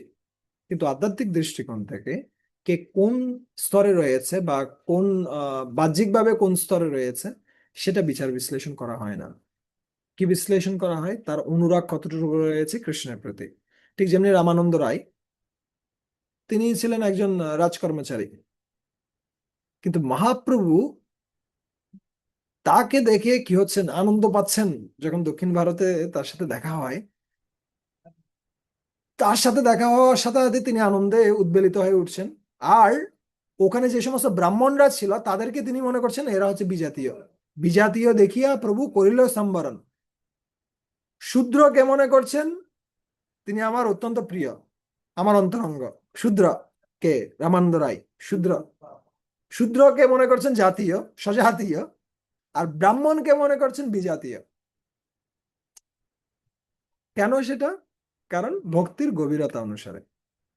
আচ্ছা, এখানে জ্ঞান মিশ্র ভক্তির আমরা দেখতে পাচ্ছি। জ্ঞান মিশ্র ভক্তির লক্ষণ কি? জ্ঞান মিশ্র ভক্তির কয়েকটা লক্ষণ রয়েছে। কেউ যদি জ্ঞান মিশ্র ভক্তি করবে তাহলে কিছু লক্ষণ দেখা যাবে। প্রথমত, সে মনে করবে সেবা করাটা সেটা হচ্ছে কি নিম্ন স্তরের। আরে আমি খালি ক্লাস দিব, আমি খালি জ্ঞান ছড়াবো, ঠিক আছে, আমি অনেক শ্লোক জানি, অনেক কি শাস্ত্র জ্ঞান আমার আছে, আমার জন্য সেবা না, সেবা কার জন্য? যারা নিম্ন স্তরে রয়েছে তাদের জন্য। আর যেহেতু আমার অনেক জ্ঞান আছে, তাই আমি অন্যদের থেকে শ্রেষ্ঠ। ঠিক আছে, দ্বিতীয় লক্ষণ। তৃতীয় লক্ষণ হচ্ছে সে চিন্তা করবে যে আহ মানে শাস্ত্রের ছোট ছোট বিষয় যেগুলো রয়েছে সেগুলো নিয়ে সে বিবাদ করবে দিনের পর দিন ধরে। এটা ঠিক নয়, ওটা ঠিক, ওটা ঠিক নয়, ওটা ঠিক। ঠিক আছে, এটা এভাবে কেন, ওটা ওভাবে কেন, এগুলো নিয়ে ও পড়ে থাকবে। আসলে যে ভগবানের প্রতিবিধান করা, ভক্তদের প্রতিবিধান করা, সেটা বাদ দিয়ে সে তর্কে লিপ্ত হয়ে যাবে। তারপরে তিনটা লক্ষণের কথা বললাম জ্ঞান নিশ্চয় ভক্তের। একটা হচ্ছে কি, ও মনে করবে সেবা হচ্ছে নিম্ন স্তরের ভক্তদের জন্য, আমি তো জ্ঞানী, আমার জন্য না। দ্বিতীয়টা বললাম কি, দ্বিতীয়টা হচ্ছে আমার যেহেতু জ্ঞান রয়েছে তাই আমি অন্যদের থেকে শ্রেষ্ঠ, এটাও মনে করবেন। আর তৃতীয় হচ্ছে কি, সে ছোট ছোট বিষয় নিয়ে সবসময় তর্ক বিবাদে লিপ্ত থাকবে। এ কথাগুলো আমি বলছি, আমি কোথা থেকে বলছি, আমি শুদ্ধ ভক্তি চিন্তামণি নামে একটা গ্রন্থ রয়েছে শিবরাম স্বামী মহারাজের, ওখান থেকে আমি পড়ছিলাম, ওখান থেকে আপনাদের সামনে উপস্থাপন করছি আমি। খুব সুন্দর বই, এটা অবশ্য বাংলা হয়নি এখনো, ভালো লাগছিল আমি পড়ছিলাম যখন। তো জ্ঞান মিশ্র ভক্তের এই সমস্ত লক্ষণগুলো দেখা যাবে। কিন্তু শুদ্ধ ভক্ত কেমন? অন্য অবিলাসিতা শূন্যম জ্ঞান কর্মাদি অনাবৃতম আনুকূল্যেন কৃষ্ণ অনুশীলনম ভক্তির উত্তম। আচ্ছা, শুদ্ধ ভক্তির লক্ষণ হচ্ছে এগুলো। আমি আমি ডিটেলসে যাচ্ছি না, ডিটেল বলতে গেলে আজকে একটা ক্লাস এটার উপরে হয়ে যাবে। ঠিক আছে, কিন্তু যতটুকু প্রয়োজন ততটুকু আমরা বললাম যে জ্ঞান মিশ্র ভক্তের যে লক্ষণ। আমি হয়তো একটা লিংক পাঠিয়ে দিতে পারি। আমরা মন্দিরে আসার পরে প্রথমেই, প্রথম দিন ডিসেম্বরের কত তারিখ, 27-28 তারিখ এমন হয়, আমার ভাগবতম ক্লাসে কি করছিলাম এটা নিয়ে আলোচনা করছিলাম। আমি লিঙ্কটা পাঠিয়ে দিতে পারি, আপনারা শুনে নিতে পারেন। আচ্ছা। তারপর কি ঘটলো? শ্রী ভগবান উবাচ বেদাহম অন্তর্মনৈপ্সিতম তে দদামি যত্তৎ দুরবপ্য মন্যে মন্যৈ সত্রে পুরা বিশ্বসৃজম বসূনম মৎসিদ্ধি কামেন বসোতয়িষ্ঠ। অনুবাদ। অনুবাদ: হে বসু, পুরাকালে যখন অষ্টবসু এবং অন্যান্য দেবতারা ব্রহ্মাণ্ডের সৃষ্টিকার্য বিস্তারের জন্য যজ্ঞ করেছিলেন, তখন তুমি আমার সঙ্গ লাভের বাসনা করেছিলে। তোমার অন্তরে অবস্থান করে তোমার মনের সেই বাসনা আমি জানতে পেরেছিলাম। অন্যদের জন্য যদিও তা দুষ্প্রাপ্য, কিন্তু আমি তোমাকে তা দান করেছি। হম, তো আমি তোমার মনোবাসনা ইতিমধ্যে জানতাম। তো এখানে আমরা ইতিমধ্যে আলোচনা করেছি যে যে নিত্যসিদ্ধ যিনি উদ্ধব তিনি ইতিমধ্যেই কোথায় চলে গেছেন, দ্বারকাতে চলে গেছেন। আর এখানে যে উদ্ধব সে হচ্ছে কোন বসু, এটা দেবলোক থেকে বসু এসেছেন, যিনি উদ্ধবের দেহে অবস্থান করছিলেন সেই বসু এখানে আগমন করেছেন। আর তাই তাকে বলছেন পুরাকালে তুমি যখন যজ্ঞ করেছিলে সেই যজ্ঞের সময় তোমার একটা বাসনা ছিল, ওই বাসনাটা তুমি ভুলে গেছো, কিন্তু আমি ভুলিনি, তাই আমি তোমাকে আবার মনে করিয়ে দিচ্ছি। ঠিক আছে, তো আমাদের মনে যে কি চলে, হাজারো বিষয় চলছে, আমরা নিজেরা ভুলে যাই, কিন্তু কে মনে রাখেন? কৃষ্ণ মনে রাখেন, কৃষ্ণ মনে রাখেন, এবং সঠিক সময়ে সেটা আবার মনেও করিয়ে দেন। ওই জন্য খুব সাবধান থাকতে হবে, বাসনাগুলো যেন আজে বাজে দিকে ধাবিত না হয়। এই বাসনাগুলোর জন্যই আমরা এখানে, তাই বারবার করে প্রার্থনা করতে হবে ভগবানের কাছে। আমার মনে হাজারো জিনিস চাইবে, হে ভগবান দয়া করে সেগুলো পূরণ করার প্রয়োজন নেই, যেটা আমার জন্য প্রয়োজন সেটাই দিও। ঠিক আছে, না হলে হাজার জিনিস যেগুলো আসছে সেগুলো যদি পূরণ করতে যাও তাহলে আমি শেষ। বহু বাসনারে আমি মনে প্রাণে চাই, বঞ্চিত করে বাঁচালে তুমি। এটা রবীন্দ্রনাথ ঠাকুর গাইছেন যে আমি হাজারো বাসনা চাই, কত যে বাসনা আমার আছে তার কোনো ঠিক ঠিকানা নেই, কিন্তু এগুলো পূরণ না করে তুমি আমাকে বাঁচিয়েছো। এগুলো যদি পূরণ হয় আমাদের অস্তিত্ব খুঁজে পাওয়া যাবে না। তাই অবচেতন মনে অনেক বাসনা আসতে পারে, কিন্তু সচেতন ভাবে যেন আমরা কোনো বাসনা ভগবানের কাছে গিয়ে না করি যেটা কৃষ্ণ বহির্ভ, যেটা কৃষ্ণ থেকে আমাদেরকে দূরে নিয়ে যাবে, সে ধরনের বাসনা যেন আমরা না করি। ঠিক আছে? কিন্তু ভগবান সব মনে রাখছেন, সব হিসাব করে রাখছেন। এই জন্য বলছে, তাই তোমার ইচ্ছা ছিল কিছু জানার জন্য, তোমার সেই সমস্ত ইচ্ছা আমি পূরণ করব। এখানে আরেকটা বিষয় হচ্ছে, ভগবান চাইলে সরাসরি জ্ঞান প্রদান করতে পারে, কিন্তু নীতি হচ্ছে যতক্ষণ পর্যন্ত না কেউ জিজ্ঞাসা না করছে ততক্ষণ পর্যন্ত তাকে জ্ঞান দেওয়া যাবে না। জ্ঞান দিলে এটা বদ্ধহজম হবে। ও আরো বলবে, আরে আপনাকে জ্ঞান দিতে কে বলছে, না। আহ, ওই জন্য ভগবান আগে ওর কাছ থেকে প্রশ্ন বের করছেন, তারপরে তিনি আনসার দিবেন। আচ্ছা, আমরা যুদ্ধক্ষেত্র দেখতে পাই, কুরুক্ষেত্রের রণাঙ্গনে, যতক্ষণ পর্যন্ত না অর্জুন প্রশ্ন জিজ্ঞাসা না করছে, যতক্ষণ পর্যন্ত না শরণাগত না হচ্ছে, ততক্ষণ পর্যন্ত কি করছেন না, ভগবান কৃষ্ণ জ্ঞান প্রদান করছেন না। জ্ঞান কখন দিচ্ছেন? যখন শরণাগত, যখন প্রশ্ন করছে আমি কি করব, আমি বুঝতে পারছি না, তখন জ্ঞান প্রদান করছেন। ঠিক আছে? তা আমাদের ক্ষেত্রে আমাদের খুব সাবধান হতে হবে। অনেক ক্ষেত্রে আমরা আহ নিজেরাই উঠে পড়ে জ্ঞান প্রদান করতে চাই মানুষকে। আচ্ছা, এর ফলে সম্পর্ক তো ভালো হয়ই না, ব্যক্তিটারও তো কোনো কল্যাণ হয় না, বরঞ্চ কি হয়, বরঞ্চ সম্পর্কটা নষ্ট হয়। ঠিক আছে? তাই সাবধান থাকতে হবে যেন উঠে পড়ে আমরা কারো উপকার করতে না যাই, যদি তারা সেটা না চায়, বিশেষ করে বিভিন্ন উপদেশ দেয়া। কি?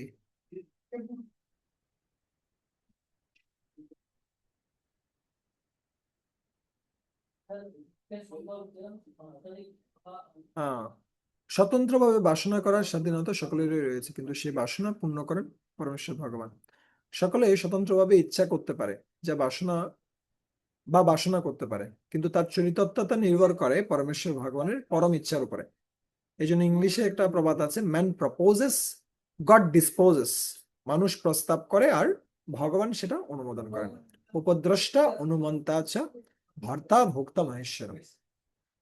আচ্ছা, स एष साधो चरमो भवानम् असादितस्ते मतनुग्रहो यत् यन्मम नृलोकान् रहौ सृजन्तम् दृष्टा ददृश विशतानुवृत्ता। অনুবাদ। অনুবাদ: হে সাধু, তোমার সমস্ত জন্মের মধ্যে বর্তমান জন্মই চরম জন্ম, কেননা তুমি এই জন্মে আমার কৃপা লাভ করেছ। এখন তুমি এই মর্তলোক পরিত্যাগ করে আমার দিব্যধাম বৈকুণ্ঠে গমন করতে পারো। তোমার ঐকান্তিক ভক্তির প্রভাবে সৌভাগ্যক্রমে এই নির্জন স্থানে তুমি আমার দর্শন লাভ করলে। এটা কাকে বলছে? এটা আসলে সেই বসুটাকে বলছে। ঠিক আছে? যে দেবলোক থেকে এসেছে। না হলে এটা উদ্ধবকে বলার কোনো প্রশ্নই আসে না। উদ্ধব তো ও চিন্তাই করে না যে কোথায় থাকবে, কি করবে। কৃষ্ণের সাথে যতক্ষণ আছে ততক্ষণ ঠিক আছে, কৃষ্ণকে স্মরণ করতে পারছে, জড় জগতে থাকুক, চিন্ময় জগতে থাকুক, কোনো চিন্তা নেই। কিন্তু যিনি বসু রয়েছেন তার জন্য ভগবান এটা বলছেন। আচ্ছা, ওকে, অনুবাদ করুন তো। অনুবাদ। হে উদ্ধব, পুরাকালে পদ্মকল্পে সৃষ্টির প্রারম্ভে আমার নাভিপদ্মে অবস্থিত ব্রহ্মাকে আমি আমার অপ্রাকৃত মহিমা বর্ণনা করেছিলাম। মনীষীগণ তাকে শ্রীমদ্ ভাগবত বলেন। তো ইতিমধ্যেই ভগবান কি করেছিলেন? পদ্মকল্পে প্রক্তম অজায় নভ্যে, এখানে অজয় হচ্ছে কি? ব্রহ্মা। সেই ব্রহ্মাজিকে আমি পুরাকালে কি দিয়েছিলাম? পদ্মকল্পে, আহ সৃষ্টির প্রথম দিনে, যেদিন ব্রহ্মার উৎপন্ন হয়, সেই দিনটাতে ভগবান কি করেছিলেন? জ্ঞান প্রদান করেছিলেন। কি জ্ঞান প্রদান করেছিলেন? পদ্মে নিষন্নায় মমাদি সর্গে। আচ্ছা, সৃষ্টির আদিতে আমি কি দিয়েছিলাম? জ্ঞানম পরম, পরম জ্ঞান আমি প্রদান করেছিলাম, যেটা চতুশ্লোকে ভাগবতম বলা হয়। আমরা দ্বিতীয় স্কন্ধ ইতিমধ্যে অধ্যয়ন করেছি। আর সেটাকে কি বলা হচ্ছে? ইয়ৎ সুরেয় ভাগবতম বদন্তি। সেটাকে সুরেরা অথবা যারা মহাত্মারা রয়েছেন, মনীষীগণ রয়েছেন, তারা এটাকে ভাগবতম বলাই। আচ্ছা, 4টি শ্লোকের মধ্যে ভাগবতম, সেই ভাগবতমের জ্ঞান তিনি আবার ব্যাখ্যা করবেন কার কাছে? উদ্ধবের কাছে।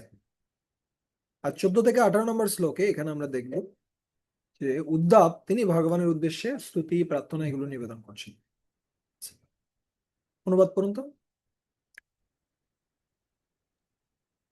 উদ্ধব বললেন, হে বিদুর, পরমেশ্বর ভগবান কর্তৃক এইভাবে অনুগৃহীত হয়ে এবং তার সাদর উক্তি শ্রবণ করে গভীর আবেগে আমার কণ্ঠরুদ্ধ হয়েছিল এবং শরীর রোমাঞ্চিত হয়েছিল।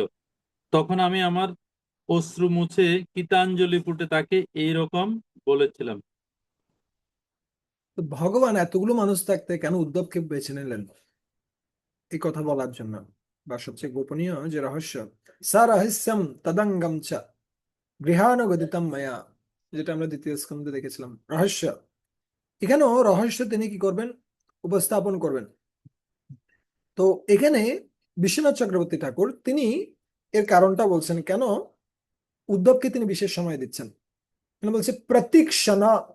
প্রতীক্ষণা শব্দ, এটা যদি এখানে কি রয়েছে, রস্বীকার রয়েছে, তাহলে প্রতীক্ষণ মানে হচ্ছে সবসময়।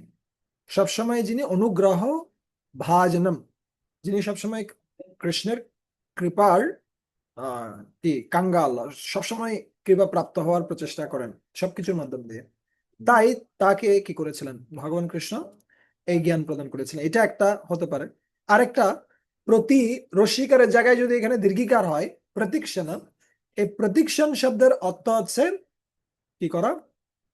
অন্যদেরকে পরিচালিত করা বা অন্যদেরকে জ্ঞান প্রদান করা।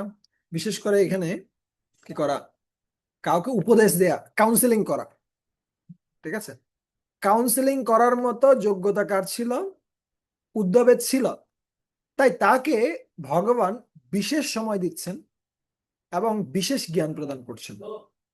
ঠিক আছে, তো আমাদের ক্ষেত্রেও আমাদের আশেপাশে অনেকগুলো ভক্ত থাকবে, কিন্তু যে সমস্ত ভক্তরা যারা অন্যদের যত্ন নিতে পারে তাদের আমাদের বিশেষ যত্ন নেওয়া উচিত।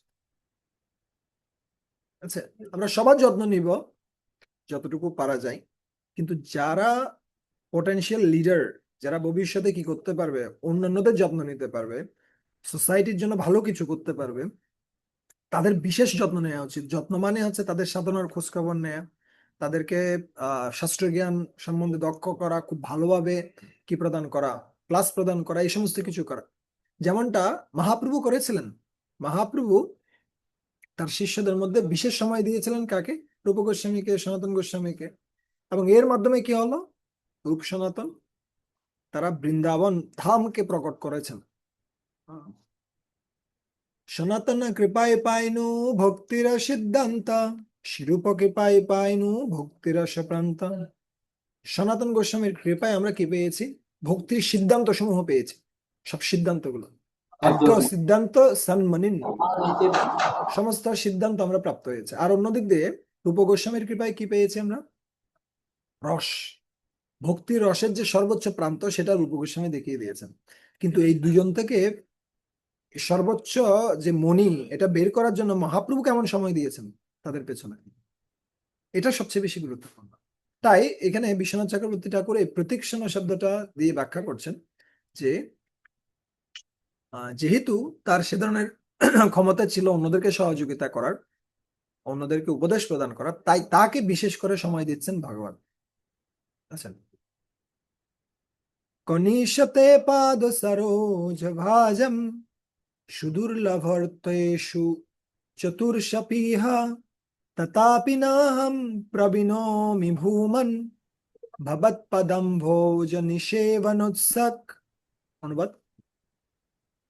হে প্রভু, যে ভক্ত আপনার শ্রী পাদপদ্মের অপ্রাকৃত প্রেমময়ী সেবায় যুক্ত, তার কাছে ধর্ম, অর্থ, কাম এবং মোক্ষ এই চতুর্বর্গের মধ্যে কোনটি দুর্লভ নয়।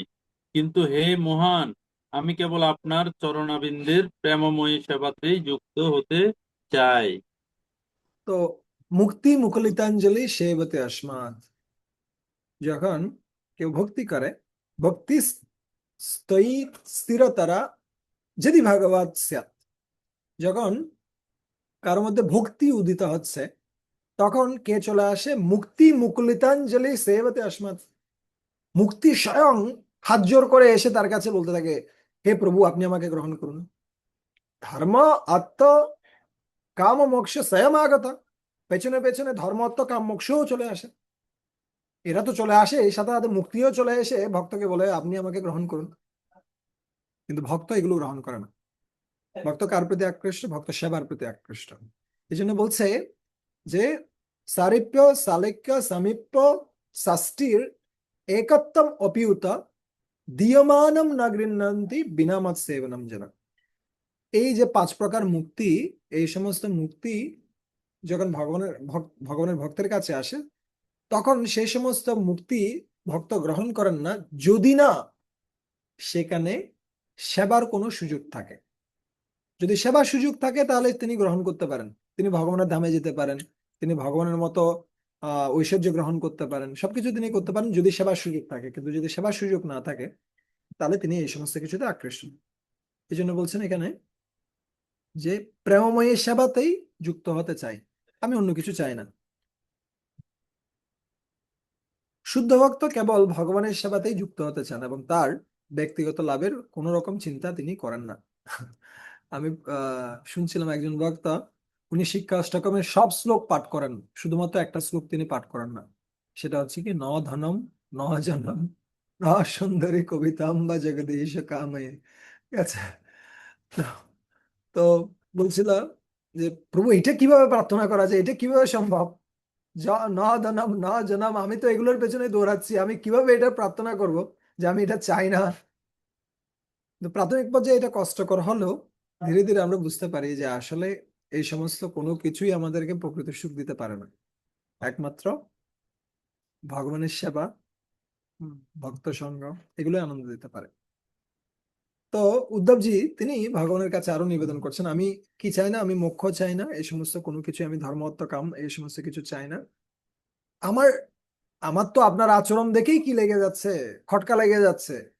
আমার সবসময় ভিতরে কষ্ট হয়। কিসে কষ্ট হয়? এই শ্লোকটা খুব ইম্পর্টেন্ট একটা শ্লোক। কর্মাণি অনিহস্য ভবাবভস্যতে দুর্গাশ্রয়ো অথোরিবয়াৎ পলায়নম কালাত্মনো যৎ প্রমদায়ুতাশ্রমঃ সাত্মনো রতে খিদ্যতে খিদ্যতি ধীরবিদামিহ। এখানে বলছেন কর্মাণি অনিহস্য, তার কোনো বাসনা নেই তথাপি তিনি কর্ম করেন। ভব অভবস্য, তিনি অভাব, তার কোনো জন্ম নেই তথাপি তিনি জন্মগ্রহণ করেন। দুর্গাশ্রয় অথ অরিভয়াৎ পলায়নম, তিনি দুর্গের আশ্রয় গ্রহণ করেন। দুর্গের আশ্রয় মানে হচ্ছে কি, তিনি দ্বারকাপুরী নির্মাণ করেছেন সমুদ্রের মধ্যে। তারপরে অরিভয়াৎ পলায়নম, জরাসন্ধের ভয়ে তিনি পালিয়ে চলে যাচ্ছেন, অথবা কালযবনের ভয়ে তিনি পালিয়ে চলে যাচ্ছেন। যদিও তিনি কালাত্মন, তিনি স্বয়ং কাল, তিনি কালেরও নিয়ন্ত্রক না। কালাস্মি লোকক্ষয় কৃত প্রবৃত্ত, যে কাল সমস্ত জগৎকে নিয়ন্ত্রণ করছে তার কাল হচ্ছেন কে? ভগবান। কিন্তু তিনি ভয় পেয়ে কি করছেন? দুর্গে আশ্রয় নিচ্ছেন। ইয়াত প্রমতায়ুত আশ্রম, তিনি কি করছেন? প্রমদ, প্রমদ মানে হচ্ছে কি, প্রমদা, প্রমদা মানে হচ্ছে স্ত্রীলোকদের সাথে তিনি কি করছেন? আনন্দ উপভোগ করছেন বৃন্দাবনে গোপীদের সাথে, তারপরে হচ্ছে কোথায় দ্বারকাতে সমস্ত মহিষীদের সাথে। যদিও তিনি হচ্ছেন কে? তিনি হচ্ছেন স আত্মনরতে, তিনি আত্মরতি, তিনি নিজেদের সন্তুষ্ট, আত্মারাম। তথাপি তিনি ব্রজ গোপিকাদের সাথে অথবা দ্বারকার মহিষীদের সাথে আনন্দ বিহার করছেন। এই সমস্ত কিছু দেখে সাধারণ মানুষের মাথা নষ্ট হয়ে যায়। সাধারণ মানুষ বুঝতে পারে না কৃষ্ণ কিভাবে ভগবান। আর এটা দেখে আমার মনে কষ্ট হচ্ছে, খিদ্দাতে খিদ্দাতি, আমার খুব ব্যাকুল হচ্ছে, মনটা ব্যাকুল হয়ে যাচ্ছে। ধীর বিদামিহা, ধীর ব্যক্তি যারা রয়েছে, বিদ্বান ব্যক্তি যারা রয়েছে, তাদের মাথা নষ্ট হয়ে যায়, তারা ভগবান রূপে আপনাকে গ্রহণ করতে পারে না। আর এটা দেখে আমার কষ্ট হয়। ঠিক আছে? এটা হচ্ছে বিষয়ত্ব, ভক্তের কষ্ট অন্যদের নিয়ে, যে ওরা কৃষ্ণকে জানতে পারছে না। কে এখানে পড়ুন তো, ভগবানের শুদ্ধ ভক্তরা। ভগবানের শুদ্ধ ভক্তেরা ভগবান সম্বন্ধীয় জ্ঞানের ব্যাপারে দার্শনিক জল্পনা কল্পনা করতে আগ্রহী নন। ভগবান সম্বন্ধে পরিপূর্ণ জ্ঞান লাভ করা কখনো সম্ভব নয়। ভগবান সম্বন্ধে যতটুকু জ্ঞান তারা অর্জন করেছেন তাই তাদের জন্য পর্যাপ্ত, কেননা ভগবানের ভক্তেরা তার অপ্রাকৃত এটা ইয়ে করুন, লীলা কথা শ্রবণ এবং কীর্তন করেই সন্তুষ্ট থাকেন। তা তাদের সব রকম অপ্রাকৃত আনন্দ দান করে, কিন্তু ভগবানের কোন কোন লীলা এই প্রকার শুদ্ধ ভক্তদের কাছেও পরস্পর বিরোধী বলে মনে হয়, এবং তাই উদ্ধব ভগবানের কাছে তার লীলার কয়েকটি পরস্পর বিরোধী ঘটনা সম্বন্ধে জিজ্ঞাসা করেছেন। ঠিক আছে, ভগবান ওকে, কি আমরা পরস্পর বিরোধী সবকিছু বর্ণনা করেছি কি থেকে, শ্লোক থেকে। তো ভগবানের যে কার্যকলাপ, সেই সমস্ত কার্যকলাপ তিনি কেন করছেন এটা সম্বন্ধে ভক্ত প্রশ্ন করে না খুব বেশি পরিমাণে। ভক্ত সেই লীলা দর্শন করে, সেই লীলা শ্রবণ করে, তাতে তিনি আনন্দে থাকেন। কেন? কারণ ভগবান, তার শক্তি রয়েছে, তিনি যে কোনো কিছু করতে পারেন।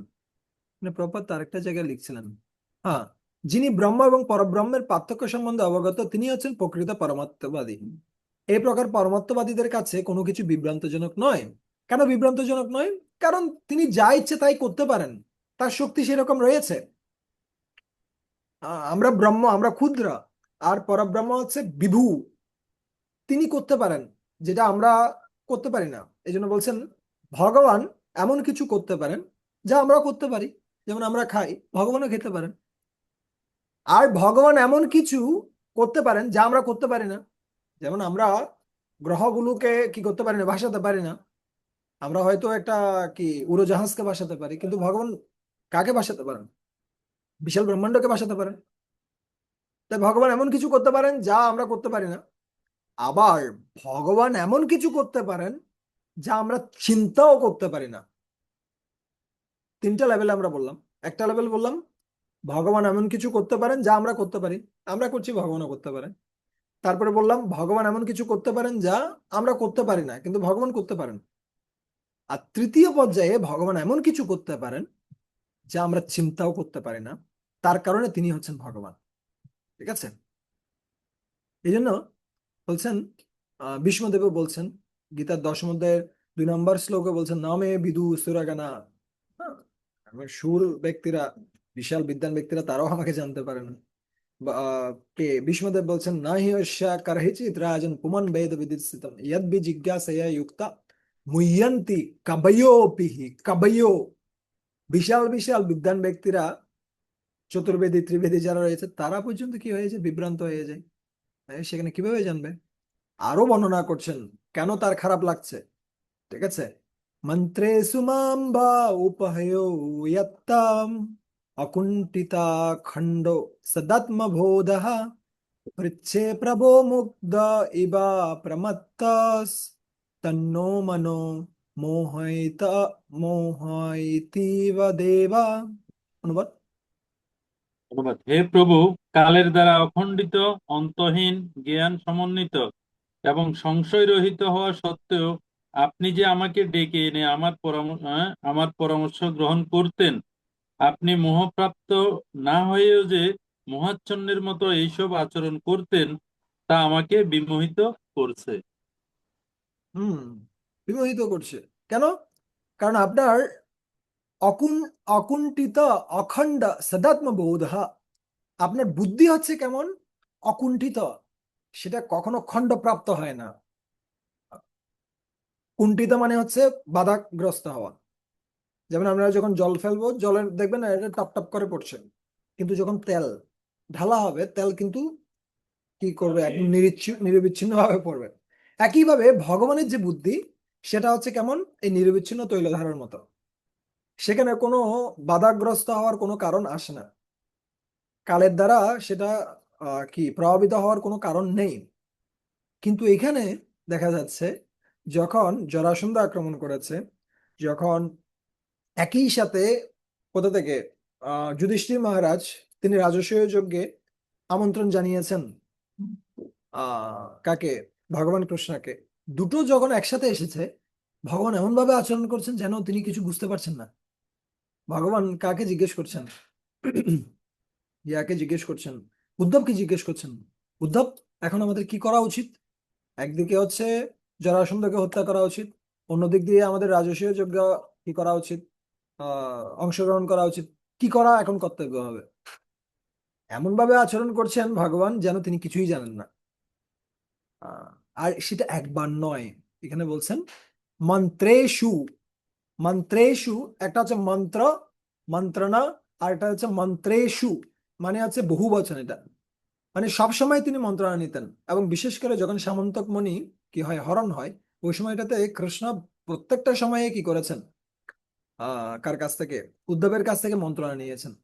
যদিও তিনি হচ্ছেন সমস্ত বুদ্ধির আশ্রয়, বুদ্ধির বুদ্ধিমতাম অস্মি, বুদ্ধিমান ব্যক্তিদের বুদ্ধি হচ্ছে আমি স্বয়ং, কিন্তু তিনি কিসের মতো, পৃচ্ছে প্রভো মুগ্ধ, সেই প্রভু মুগ্ধ ইবা প্রমত্য, একজন প্রমত্ত ব্যক্তির মতো বা অপ্রমত্ত অবিচলিত ব্যক্তির মতো আমার কাছ থেকে জিজ্ঞেস করতো এই সমস্ত কিছু। তন্নো মনো মোহ ইতীব দেবা, আর এই সমস্ত কিছু দেখে আমার আসলে মোহগ্রস্ত হচ্ছে আমি, ঠিক আছে, বিমোহিত করছে আমাকে। উনি বলছেন উদ্ধব কখনো বিমোহিত হননি, কিন্তু তিনি এখানে বলছেন যে এই পরস্পর, এই সমস্ত পরস্পর বিরোধী বিষয় তাকে বিমোহিত করছেন। শ্রীকৃষ্ণ এবং উদ্ধবের এই আলোচনার উদ্দেশ্য ছিল নিকটে উপবিষ্ট মৈত্রেয়ের কল্যাণ সাধন করা। মৈত্রেয় যেহেতু জ্ঞান মিশ্র বক্তা, তাই এই সমস্ত কিছু উপস্থাপন করার মাধ্যমে মৈত্রেয়ের যে কি ছিল, দ্বিধা ছিল, সেই দ্বিধা তিনি কি করছেন, দূরীভূত করছেন। ঠিক যেমনি পুণ্ডরিক বিদ্যানিধিকে কে চিনতেন, মুকুন্দ চিনতেন, এমনিতেই চিনতেন যে ইনি হচ্ছেন মহান ভক্ত, কিন্তু মুকুন্দা পুণ্ডরিক বিদ্যানিধির সামনে কেন সেই কৃষ্ণলীলার শ্লোক উচ্চারণ করছেন, যেটা উদ্ধব প্রার্থনা করেছেন, আমরা পরবর্তীতে দেখবো সেটা, দেখেছি ইতিমধ্যে। কেন? কারণ হচ্ছে কি, কারণ যাতে করে কে উপলব্ধি করতে পারে, গদাধর পণ্ডিত উপলব্ধি করতে পারেন যে পুণ্ডরিক বিদ্যানিধি কত মহৎ। এই কারণে এখানেও আমরা দেখতে পাচ্ছি ভগবান কৃষ্ণের সামনে উদ্ধব এই সমস্ত প্রশ্নগুলো করার মাধ্যমে মৈত্রেয়ের মধ্যে যে সমস্ত সংশয় রয়েছে সেগুলোকে বিদূরিত করছেন। ওকে, এই শ্লোকটা পরে আমরা শেষ করবো আজকে। পরন্ত অনুবাদ। হে প্রভু, আপনি আপনার নিজের রহস্য প্রকাশ করে যে পরম গুহ্য জ্ঞান ব্রহ্মাকে বলেছিলেন, তা যদি আমাদের গ্রহণের যোগ্য বলে মনে করেন, তাহলে কৃপা করে তা ব্যাখ্যা করুন। তা শ্রবণ করলে আমরা অনায়াসে সংসার দুঃখ অতিক্রম করতে পারবো। তো এই যে রহস্য, সেই রহস্যটা আপনি কি করতে পারেন, যা আপনি কাকে বলেছিলেন, কাসময়ী, ক মানে হচ্ছে কে, ক মানে হচ্ছে ব্রহ্মা, সে ব্রহ্মাকে যা কিছু আপনি বলেছিলেন, স আত্মরহ প্রকাশম, এখানে আত্মরহ প্রকাশম শব্দটার ব্যাখ্যা করতে গিয়ে কে বলছিলেন, বিশ্বনাথ চক্রবর্তী ঠাকুর সম্ভবত বর্ণনা করছিলেন এই আত্মরহ শব্দটা দিয়ে একদিকে হয় চতুশ্লোকী ভাগবতমের ব্যাখ্যা, অন্যদিক দিয়ে হয় ভগবান কৃষ্ণের যে সমস্ত লীলাসমূহ রয়েছে সেই লীলাসমূহের গভীরে যাওয়া, ঠিক আছে, এগুলো গভীরভাবে এগুলো কারণ ব্যাখ্যা করা বা যা যা কিছু রয়েছে, তো সেভাবে সেই সমস্ত কিছু আমাদেরকে কি করতে পারেন, যে সমস্ত গোপনীয় লীলাসমূহ রয়েছে সেগুলো ব্যাখ্যা করতে পারেন। অথবা এখানে কাসময়, ব্রহ্মাজির কাছে আপনি যে জ্ঞান প্রদান করেছিলেন সেটা আমাদেরকে কি করুন, সমগ্রম, একদম বিস্তৃতভাবে ব্যাখ্যা করুন। কিন্তু যদি আমরা কি হই, অপি সামান্য গ্রহণায়, যদি আমরা গ্রহণ করার মতো যোগ্য মনে করেন, হে ভর্তা, হে ভগবান, আপনি যদি মনে করেন যে আমরা এগুলো গ্রহণ করার জন্য প্রস্তুত, তাহলে বদ অঞ্জসা, আমাদেরকে বলুন, সহজ সরল ভাষায় বিস্তারিত ভাবে আপনি বলুন, যার মাধ্যমে আমরা বৃজিনাম তারেমা, আমরা সমস্ত দুঃখ শোক এগুলো থেকে মুক্ত হতে পারবো। ঠিক আছে, প্রপাত বলছেন যে ভক্তের কোনো কি নেই, জড়জাগতিক ক্লেশ নেই, কেননা তিনি নিরন্তর পরম ভগবানের অপাকৃত প্রেমময়ী সেবায় যুক্ত। ভগবানের সঙ্গ থেকে বঞ্চিত হওয়ার ফলে কেবল ভক্ত দুঃখ অনুভব করেন। তার দুঃখ একটাই, কি দুঃখ হচ্ছে, কৃষ্ণ স্মরণ হচ্ছে না, এটা হচ্ছে দুঃখ, অন্য কোনো দুঃখ নেই।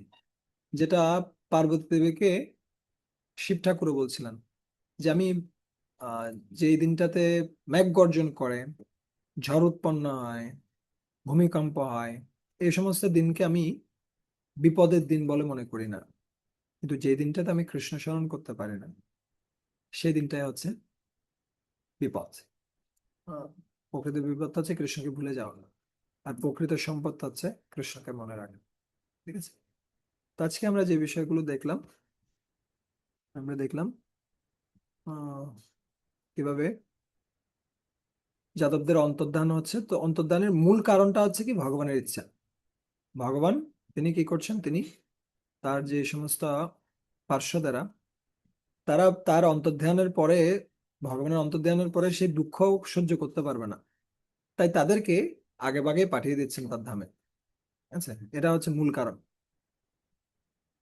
আর এই সমস্ত যারা কি করছিল, একে অপরের সাথে ঝগড়া করছিল বা একে অপরের সাথে মদ্যপান করে, মদ্যপান মানে সুরাপান করে, কি করছিলেন, মদিরা পান করে ঝগড়া করছিল, তারা হচ্ছে আসলে দেব অংশ।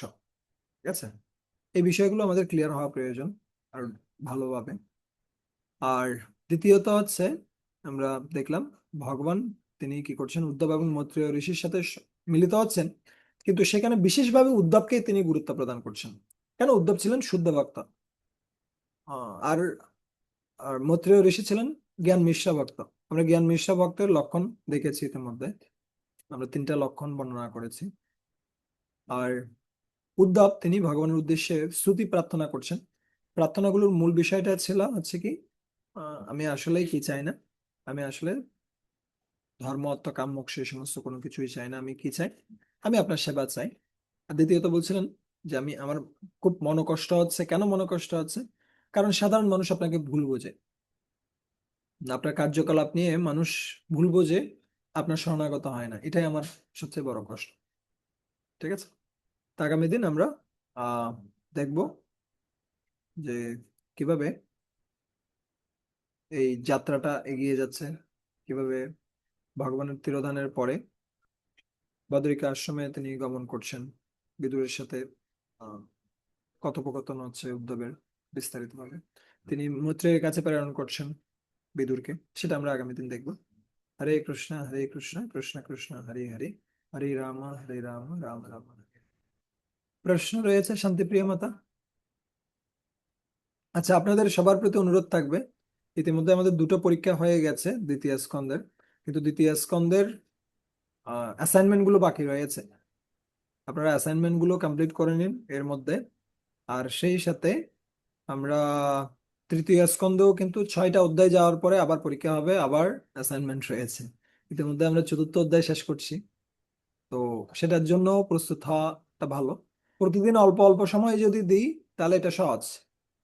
10-এর আহ 10-এর লাঠি 1-এর বোঝা। সো প্রতিদিন যদি কাজ করে এটা সহজ হয়ে যাবে, কিন্তু যদি সবগুলো একসাথে করা হয় তাহলে কঠিন হয়ে যাবে। আবার অনেকের মাঝে প্রশ্ন আসতে পারে, আমরা কোনো রকমে চালিয়ে দিব, চ্যাট জিপিটি হোক, এআই হোক, অথবা কি প্রশ্নগুলো এদিক ওদিক থেকে দেখে টেকে আনসার দিয়ে দিব, তাহলে এটা খুব সহজ, খুব ভালো, কিন্তু কোনো উপলব্ধি থাকবে না, কোনো কি থাকবে না, ভিতরে কিছু থাকবে না। এমনিতে সব এআই পরে এআই ভগবত ধামে চলে যাবে, কিন্তু আমরা যাইতে পারবো না। এখানে হচ্ছে পার্থক্যটা। ঠিক আছে, হরে কৃষ্ণ, শান্তি প্রিয় মাতা। প্রভু হরে কৃষ্ণ। হরে কৃষ্ণ। প্রভু কিছু আনা প্রণাম। হুম। প্রভু, আপনি আজকে ক্লাসে নিয়ম, আগ্রহ এবং কোনো কিছু করার নিয়ম, আগ্রহ এবং মানে নিয়মকে প্রাধান্য দেওয়ার আগ্রহ এবং প্রাধান্য না দেওয়ার বিষয়ে বলেছেন। আমি কিভাবে বুঝবো যে আমার ওই বিষয়ে নিয়ম, মানে ওই ওই বিষয়টা নিয়ম আগ্রহের মধ্যে পড়ছে, কোনটার মধ্যে আমি নিয়ম আগ্রহ দেখাবো, কোনটার মধ্যে অনাগ্রহ দেখাবো, এটা আমি মানে দেখাচ্ছি, এটা আমি কিভাবে বুঝবো কোনটাকে আমি নিয়ম বেশি প্রাধান্য দিয়ে ফেলছি, কোনটাতে আমার নিয়মকে প্রাধান্য দেওয়ার দরকার নাই, এটা আমি কিভাবে বুঝবো? ধন্যবাদ তো আমি সুন্দর জানি না প্রশ্নের জন্য। বুঝাতে পারছি কিনা। হ্যাঁ, না, আমি বুঝেছি, কিন্তু এটা বোঝাটাও কঠিন রয়েছে প্র্যাকটিক্যাল সিচুয়েশনে। আহ কিভাবে দৃষ্টান্ত দেওয়া যেতে পারে, এটা উপদেশামৃত আলোচনায় আমরা বিস্তারিত ভাবে কি করি, ব্যাখ্যা করি। তো একবার একজন ব্যক্তি, উনি কি করছেন, এই যখন গাড়িতে করে মন্দিরে আসছেন, আর যখন মন্দিরে আসছে তখন জুতাগুলো তিনি কোথায় রাখলেন?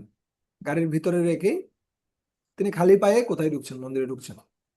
আর তখন দারোয়ান বলছে, এই আপনি খালি পায়ে ঢুকছেন মন্দিরে, আপনার জুতা কোথায়? এখানে লেখা আছে জুতা এখানে রাখুন, এই জায়গায় জুতা রাখতে হবে। তখন উনি বলছে, আরে আমার জুতা তো আমি কোথায় রেখেছি, আমার কোথায় আমার গাড়িতে আমি রেখেছি, বলছে না না ওখানে রাখলে হবে না, কোথায় রাখতে হবে, এখানে রাখতে হবে, এর নিয়ম আছে যে জুতা এখানে রাখুন, জুতা এখানে রেখেই ঢুকতে হবে, অন্য কোথাও রাখলে হবে না, আপনি খালি পায়ে মন্দির আসলে হবে না। এটা কি? এটা হচ্ছে একটা নিয়ম দেয়া হয়েছে, কিন্তু নিয়মের উদ্দেশ্যটাও বুঝতে পারছে না। আর ওখানে জোতাওয়ালাকে যে সেট করা হয়েছে, ওখানে বসানো হয়েছে কিসের জন্য? মানুষ যেন খালি পায়ে মন্দিরে প্রবেশ করে, এটা হচ্ছে উদ্দেশ্য। কিন্তু সে জুতাটা কোথায়, সে কি গাড়ির ভিতরে রেখে আসছে অথবা সে কি বাড়িতে রেখে আসছে, সেটা বিষয় নয়। তো নিয়মটাকে বেশি কি দেয়া, গুরুত্ব দেয়া, নিয়মের পেছনে যে কারণটা সেটা বুঝতে না পারা, ঠিক আছে? এটা হচ্ছে সমস্যা নিয়ম আগ্রহের ক্ষেত্রে। আমরা যখন নিয়মকে খুব বেশি পরিমাণে গুরুত্ব প্রদান করি, তো অনেকগুলো নিয়ম এরকম রয়েছে, যেমন এই যে পুরুষোত্তম মাস আসছে অথবা দামোদর মাস আসবে, ভক্তেরা খালি জিজ্ঞেস করবে কি খাওয়া যাবে কি খাওয়া যাবে না, এটা নিয়ে সব প্রশ্নগুলো। কিন্তু এই নিয়মের পেছনে কারণটা কি? নিয়মের পেছনে কারণ হচ্ছে সময় বাঁচিয়ে বেশি করে হরিনাম করা, বেশি করে ভগবানের আরাধনায় যুক্ত হওয়া। কিন্তু দেখা যায় বেশিরভাগ ক্ষেত্রে যখন কেউ এই সমস্ত নিয়মগুলোতে যুক্ত হয়, তখন তার আরো বেশি সময় যায় এগুলো করতে করতে, ও আর জব করতে পারে না। ও জব করা, ভালোভাবে কি করা, গ্রন্থ অধ্যয়ন করা, এগুলো বাদ যায় শুধুমাত্র খাবারের আয়োজন করতে করতে। তো তাহলে এই নিয়ম করে লাভ কি হলো?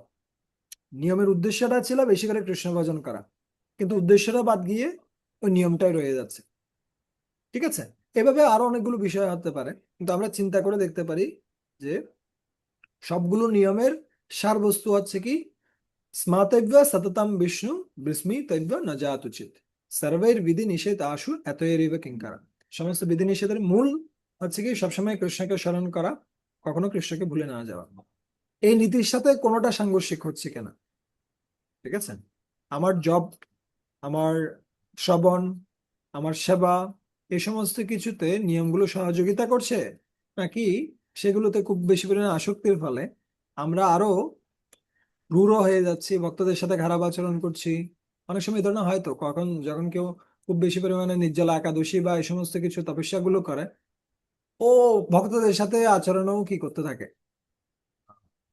রূঢ় আচরণ করতে থাকে। কিন্তু এই সমস্ত নিয়ম গুলো পালন করার উদ্দেশ্য ছিল বিনয়ী হয়ে হরিনাম করা, কিন্তু সেটা হয় না, উল্টোটা হয়।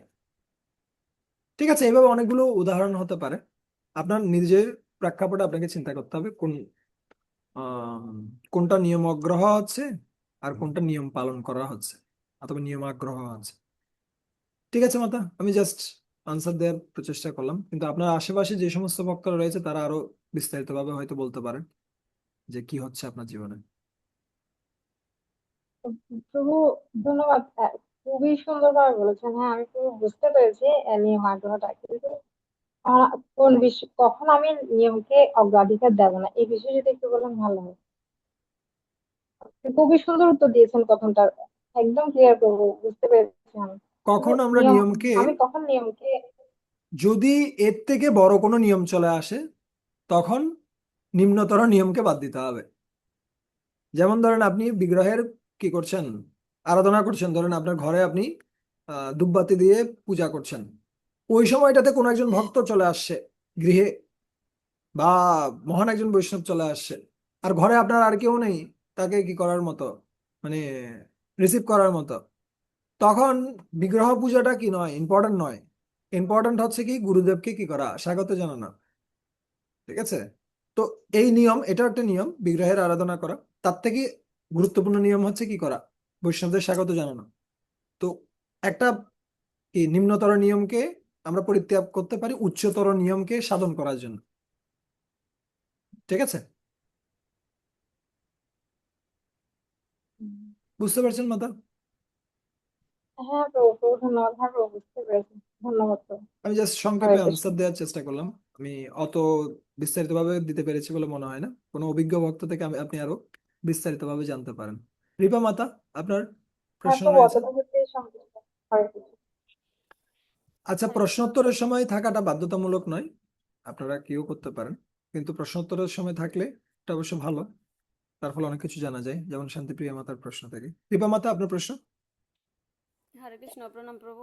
প্রণাম। প্রভু ওই যে জ্ঞান মিশ্রা ভক্তের ওই যে 3টি লক্ষণের ভিতরে 3 নাম্বার লক্ষণটা যেন কি ছিল প্রভু? জ্ঞান মিশ্র ভক্তের লক্ষণ আমরা বলছিলাম প্রথমত হচ্ছে সে সেবাকে মনে করবে নিম্ন স্তরের ভক্তদের জন্য, সেবা নিম্ন শ্রেণীর। দ্বিতীয় হচ্ছে কি করা, তার জ্ঞান রয়েছে তাই সে নিজেকে শ্রেষ্ঠ মনে করবে। আর তৃতীয় হচ্ছে সে ছোট ছোট বিষয়গুলোতে ঝগড়া বিবাদে লিপ্ত থাকবে, ছোট ছোট বিষয়গুলোতে, বা এটা নয় এটা, এটা নয় এটা, তর্ক, যুদ্ধ, এগুলোতে শাস্ত্র নিয়ে তো ব্যস্ত থাকবে। ঠিক আছে, শাস্ত্রের ছোট ছোট বিষয়গুলো নিয়ে। ঠিক আছে, হ্যাঁ প্রভু। বুঝতে পারছেন? অ্যাসাইনমেন্টের কথা যেটা বলছিলেন প্রভু, হ্যাঁ। আমাদের আমাদের একটা আজকে যেরকম একটা প্রেজেন্টেশন দিয়েছেন প্রভু, হুম। তো অ্যাসাইনমেন্টের ক্ষেত্রে যদি এরকম আর কি গ্রুপ হিসেবে বা দিলে মনে হয় যে ভালো হতো আর কি, আমরা সবাই মিলে যোগাযোগ করে অ্যাসাইনমেন্ট গুলো লিখতে হয়, বা আমরা বুঝি না অনেক কিছু, তো সেক্ষেত্রে যদি আমরা গ্রুপ ওয়াইজ করি অ্যাসাইনমেন্ট গুলা তাহলে কি মানে ওটা হলে ভালো, গ্রুপ ওয়াইজ করতে পারেন, সমস্যা নেই। প্রভু আপনার কিন্তু হরে কৃষ্ণ, বুঝতে পারছেন? হ্যাঁ প্রভু। কিন্তু এখন আমি যদি এখানে করাতে যাই কাজগুলো, এটা অনেক সময় নিবে। আমি তো আগে করাতাম, কিন্তু পরবর্তীতে ভক্তরাই কি হয়ে গেছে। আপনারা কয়েকজন যাদের সাথে যাদের পরিচয় রয়েছে তাদের মিলে একটা গ্রুপ করে নিতে পারেন, 2-3 জন ভক্ত মিলে যার সাথে যার ভালো পরিচয় রয়েছে। আপনারা একত্রিত হয়ে হোয়াটসঅ্যাপে কাজ করতে পারেন, কাজ করে রেডি করে নিতে পারেন। এমনকি কিসের প্রশ্নগুলো, এই যে আহ বন্ধ বই প্রশ্ন যেগুলো রয়েছে, ক্লোজ বুকের প্রশ্ন যেগুলো রয়েছে, সেগুলো আপনারা একত্রিত হয়ে কি করতে পারেন, তৈরি করে নিতে পারেন। ঠিক আছে। আচ্ছা প্রভু, হরে কৃষ্ণ প্রভু, প্রণাম। ঠিক আছে, ভালো থাকবেন, কৃষ্ণ ভাবনাময় থাকবেন। আমাদের আগামী শনিবার আবার দেখা হবে। আহ অনুরোধ থাকবে আপনাদের সবার প্রতি, আপনারা ভালোভাবে ভাগবতম অধ্যয়ন করুন। যে চ্যাপ্টার গুলো পড়া হয়ে যাচ্ছে সেগুলো যেন একবার অন্ততপক্ষে রিভিশন দেওয়া হয়, তাহলে খুব ভালোভাবে আমরা উপলব্ধি করতে পারবো। আর প্রশ্নগুলো আপনারা সলভ করে নিতে পারেন যখনই পড়ছেন সেই সময়টাতে। ঠিক আছে, একসাথে দুটো কাজ হয়ে যাবে। হরে কৃষ্ণ হরে কৃষ্ণ কৃষ্ণ কৃষ্ণ হরে হরে, হরে রাম রাম রাম হরে হরে।